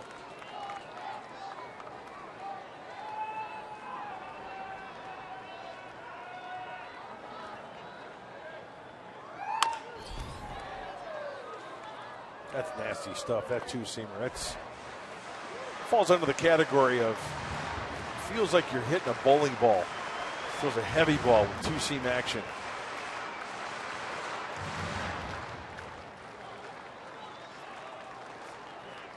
It was a 4th-round pick of the Blue Jays, 2010, and then picked up on waivers by Miami. Ground ball left side into the hole, but there's Beltre to close the gap. Oh, he can play. Made that look easy. Done it 1,000 times. 2 away. And Melvin Upton, who entered the game as a pinch hitter in the 7th inning and singled, steps to the plate. And Alex Dickerson, who made the Pacific Coast League, was named the Rookie of the Year in the PCL this year. Former Indiana star from Poway nearby. Just called up. Is on deck. Kimbrel due next.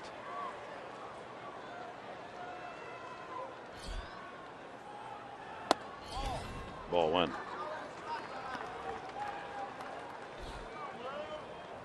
Three runs, 8 hits for the Padres. 3 runs, 7 hits for Texas. Rangers have left 10 on base. Padres only 5.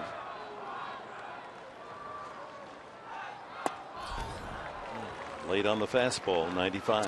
Well, I know Dyson's only thrown 16+ innings prior to this game, but you can see why he's only given up 1 home run.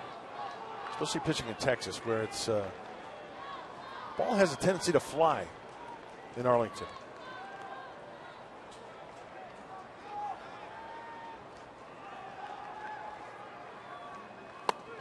You see an arm like this, and you wonder how in the world did Toronto just wave him on the Marlins, the Miami.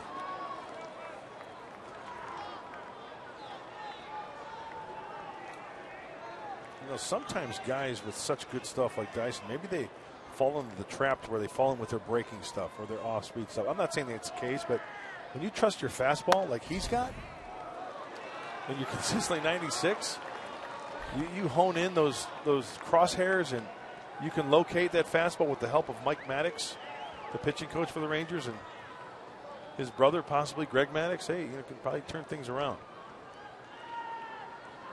Count levels 2-2 now to Melvin Jr. Strike 3 called. They got a call. It might have been off the plate, but plate umpire Trip Gibson saw it as strike 3. A couple of strikeouts for Dyson. We go to extra inning. Tied at 3.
And tomorrow, Aztec football with Rocky Long is back. This week, go inside Aztec football like never before as Coach Long brings a special guest into the film room. Plus, the 2015 season kicks off Saturday, and Coach Long previews their matchup against the USD Toreros. That's tomorrow after Padres Live right here on Fox Sports San Diego. Don't miss it. What a great way to kick off the football season. The two local teams, San Diego and San Diego State, at the Q. Bud Norris makes his 11th appearance as the Padres are in their 12th extra inning game. They're 7-4, but 0-3 at home.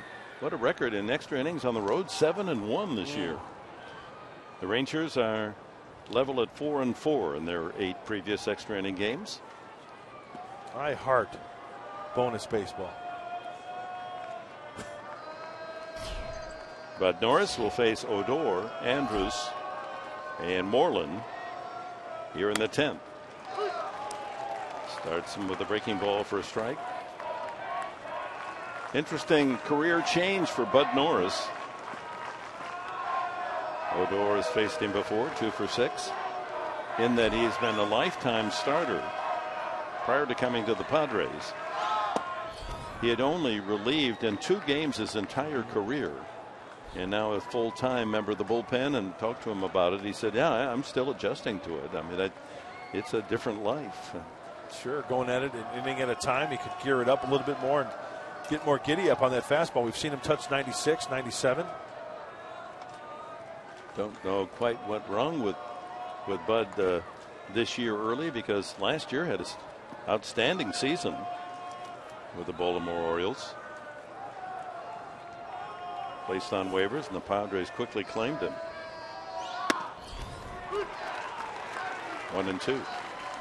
Well, remember that when he was with the Orioles earlier this year, he came down with what they called bronchitis, and he lost like 17 pounds, 18 pounds, and just sucked all the life out of him. And I remember talking to Bud when he came over, pregame interview, and he shared that with me, and it just took all the life out of him. Now he's back to 100%, feeling good. Good breaking ball there, but inside, 2-2.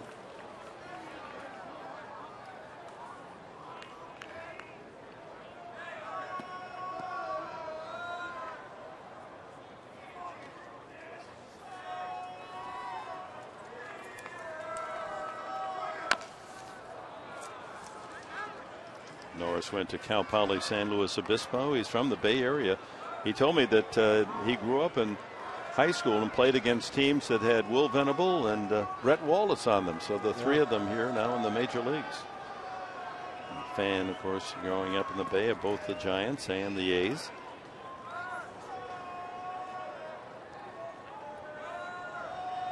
Two and two. Ground ball sharply right at Jerko. One away. Odor gone. First out. And here's Elvis Andrus. Well, fans here in San Diego excited. Chance to put a dent in the Dodgers' run toward the NL West title. Adrian Gonzalez will be back, hitting .391 against the Padres and 6 home runs. Remember, he got 3 in the very first game against Padres this year. Jock Peterson started on fire but has cooled off since July 1st. And Zach Greinke, will see him on Sunday, lowest ERA in the major leagues. All he has done is win 15 and lose 3. How did he lose 3? Tough road record for the Dodgers. 28-36 for the Los Angeles Dodgers at home. 46-21. So hopefully the Padres can take advantage of that. Yeah, they're just almost unbeatable at home. 46-21. There'll be a lot of noise Thursday, Friday, Saturday, Sunday. Hope you'll be here to be part of it all. 2-0 to Andrus, who has walked, struck out twice, and popped up.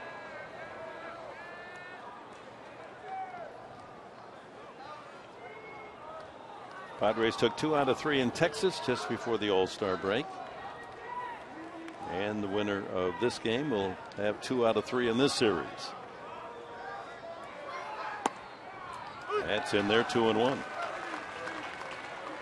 Padres at home have a nice thing going in terms of series wins. They are 6-1 in the last 7 series.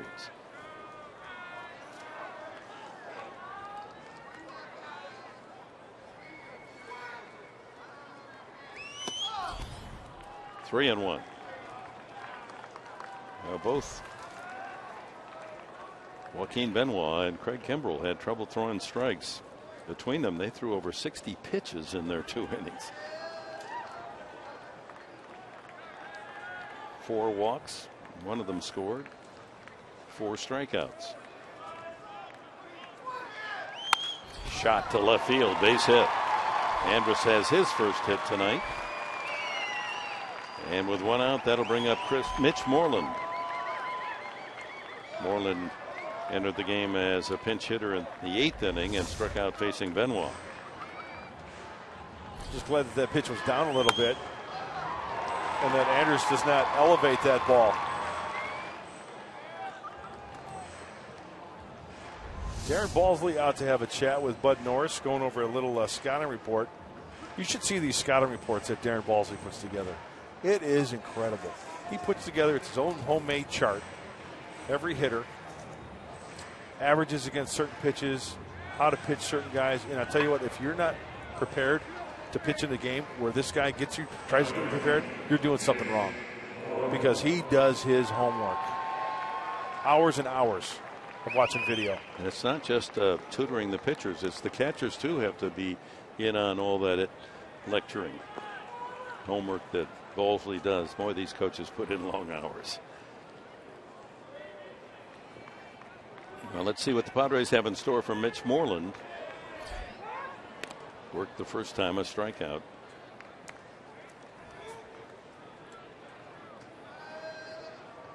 Oh, Angels in the outfield or what?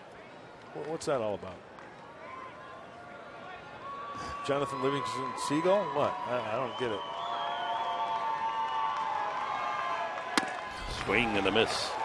95 on the fastball.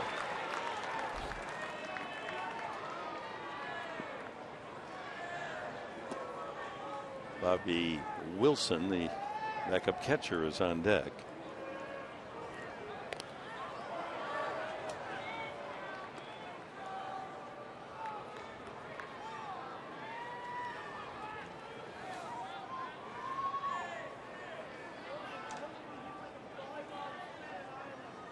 So with the call-ups and the roster additions here as of September 1st.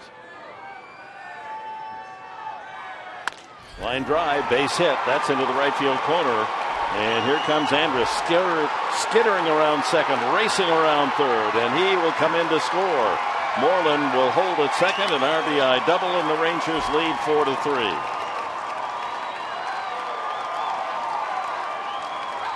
Moreland gives Texas a 4-3 lead. Andrus scoring easily from first base. Well, this whole series with Prince Fielder playing first base, no DH pitcher hitting. Well, Mitch Moreland has been on the bench. He pinch hit in the 8th with a strikeout and comes through big time. And that's just the bottom line, missing with location. Bud Norris wanted to bury it in. It leaked away. Got Moreland extended. And with the speed of Andrus, Elvis scores to break the tie. Moreland knocking in his 68th run of the year. Bobby Wilson batting for the first time. Hitting just 196 on the year. But 255 since he came over to Texas.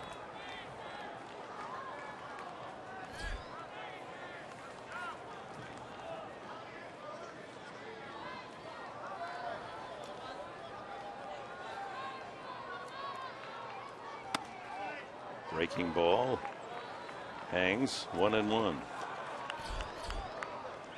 Jake Diekman, saw him last night, hard throwing lefty. Padres in the bottom half of the 10th have the 9th hitter, then Spangenberg and Jerko.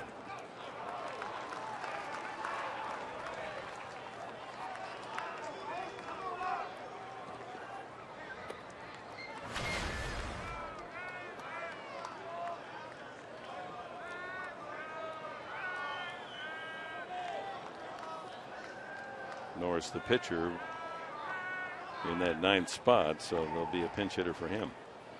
Probably Alex Dickerson. Ground ball to third. Spangenberg looks back the runner and throws a little low, but 2 away. See Clint Barmas on that play there with Spangenberg at third base. The play was bringing him in towards the infield and his momentum towards first base. So Clint Barmas bellies around to cover third base just in case. You have to cover. You have to cover all the bases. No pun intended there. And the veteran shortstop knew he had to be over to third base. Watch Corey as he playing back. Now he comes in. Barmas backing up. And with him out of the play now, Clint sprinting over to third base to cover. Drew Stubbs hits for the first time in the 9th spot in the order. Josh Hamilton pinch hit a single. Back in the 9th. And Stubbs went in as a pinch runner.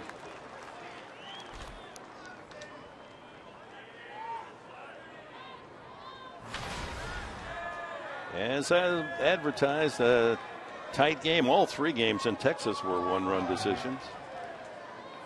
Texas won last night in a 2-run game. 0-2.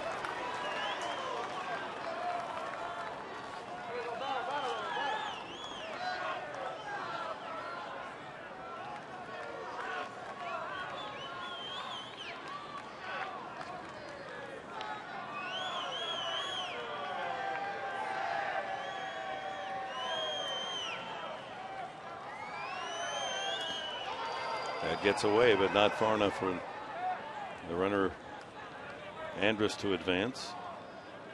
Moreland rather to advance. He's there at second base. Austin Hedges is a Puma behind home plate. See him pounce on that? He's like a little kitten pouncing on a ball of yarn. He's so quick. Watch him.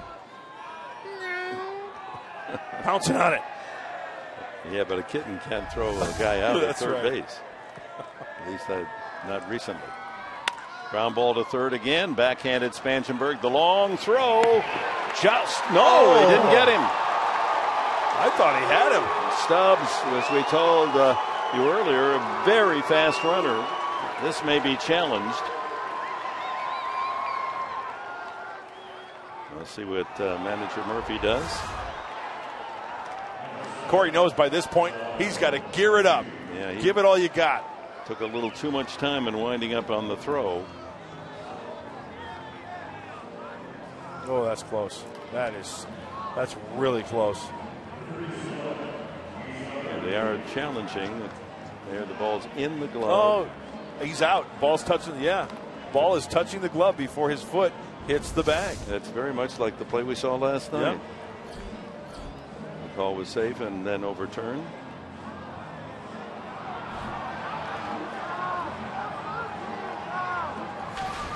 So New York will decide whether that's the final out in this 10th inning for the Rangers, or whether or not they are still alive first and third with 2 out.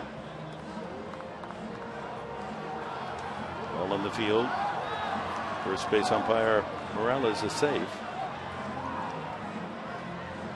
Out. So the Rangers will settle for a run on 2 hits. We go to the bottom of the 10th inning with Texas in front 4-3.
With 1 out, up came Mitch Moreland, and he drilled this one into the right field corner. And with Andrus' speed, he's able to score easily from first base. And the Rangers with a 4-3 advantage. Bottom half of the 10th inning, the Padres will send up a pinch hitter. Looks as if Jan Solarte is going to pinch hit. And then the top of the order. Solarte getting a night off from the starting role. He's been worked heavily of late.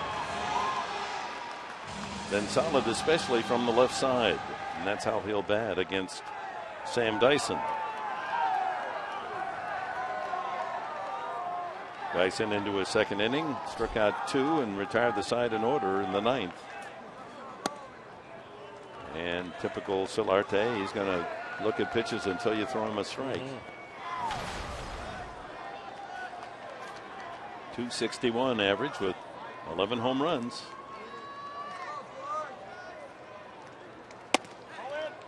Ball in. You could hear Trip Gibson make the call. 2-0.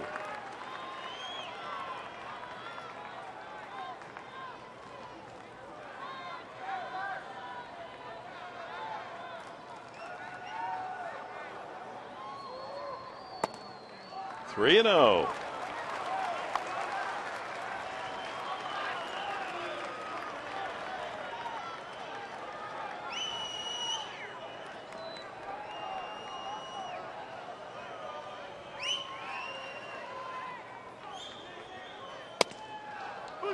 At the knees, 3-1.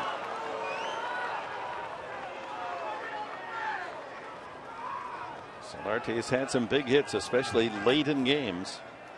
Yep, a walk would be nice here. Spangenberg bunt him over, get him in. Popped up off third, near the third base dugout and back about 4 rows.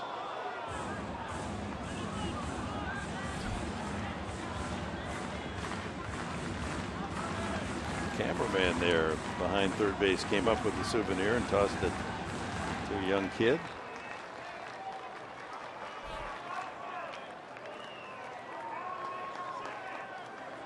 Full count to Solarte. High, ball 4. Padres haven't received many free tickets tonight. That's only the second walk from Texas pitching. Hamels allowed only 1 walk, so the tying run on. In the top of the order, Spangenberg coming up. Jeff Bannister as his infield looking for the sacrifice. Spangenberg a good bunter. Yes, he is. Good back control. Beltre in at third. That opens up some large holes in the infield. Ball 1.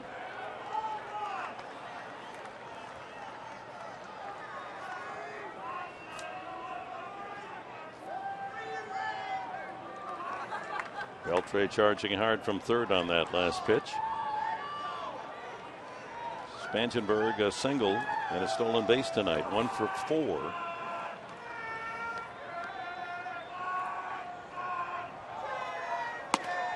Ball 2. Well, all of a sudden that strike zone for Dyson is moving around a little bit. Dicey for Dyson here in the 10th.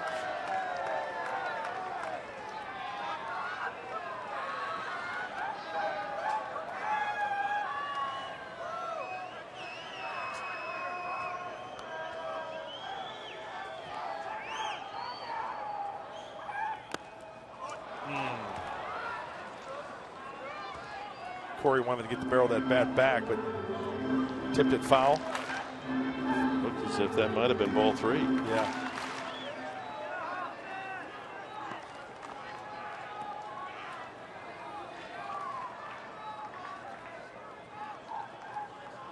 With first baseman Moreland holding on the runner.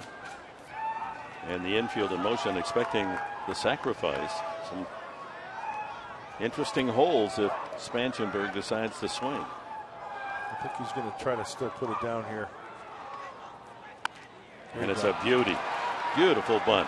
The throw to first is just in time. 3-4 on the putout. Well done by Spangenberg. Tying run in scoring position for Jerko and Kemp. Jerko 2 hits and 4 at bats tonight, a couple of singles and a strikeout and a ground out. Well, bat control and speed. Nice little combination for Corey Spangenberg, eh?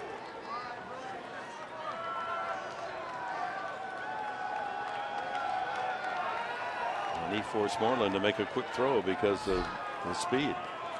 Yes.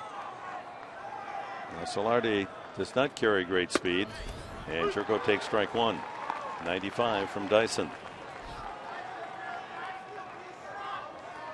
Especially shallow is the Shields in center field.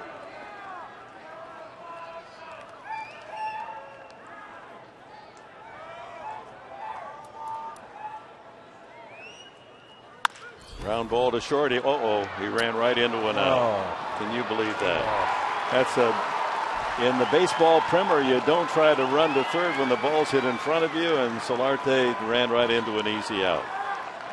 That hurts.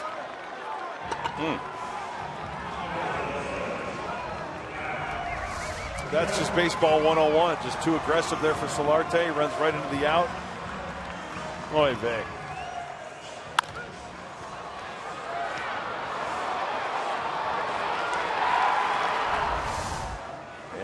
have brain cramps. So 2 out.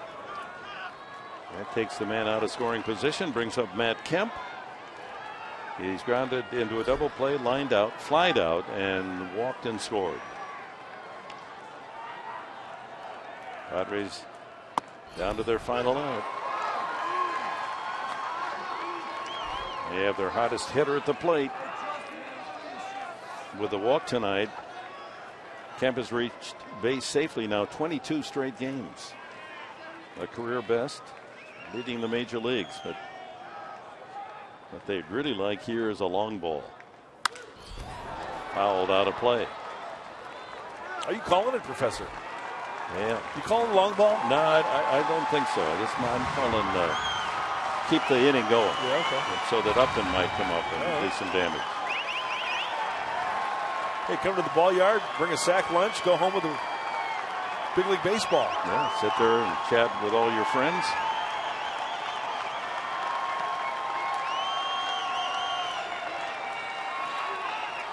Ground ball up the middle. Oh, it caroms right to the shortstop for the final out. That's a base hit, but playing goaltend is Sam Dyson. Deflects the ball to his shortstop, and the ball game is over. A 10-inning win, and the Rangers move within 2 games of first place in the American League West. And here's Mike Pomerantz. Dick and Mark, thank you guys very much. When I see you in a post-game show, we'll have a frustrating end to this one. But we're going to talk to A.J. Preller and John Daniels, buddies, college roommates, and now general managers in opposite dugouts in a moment.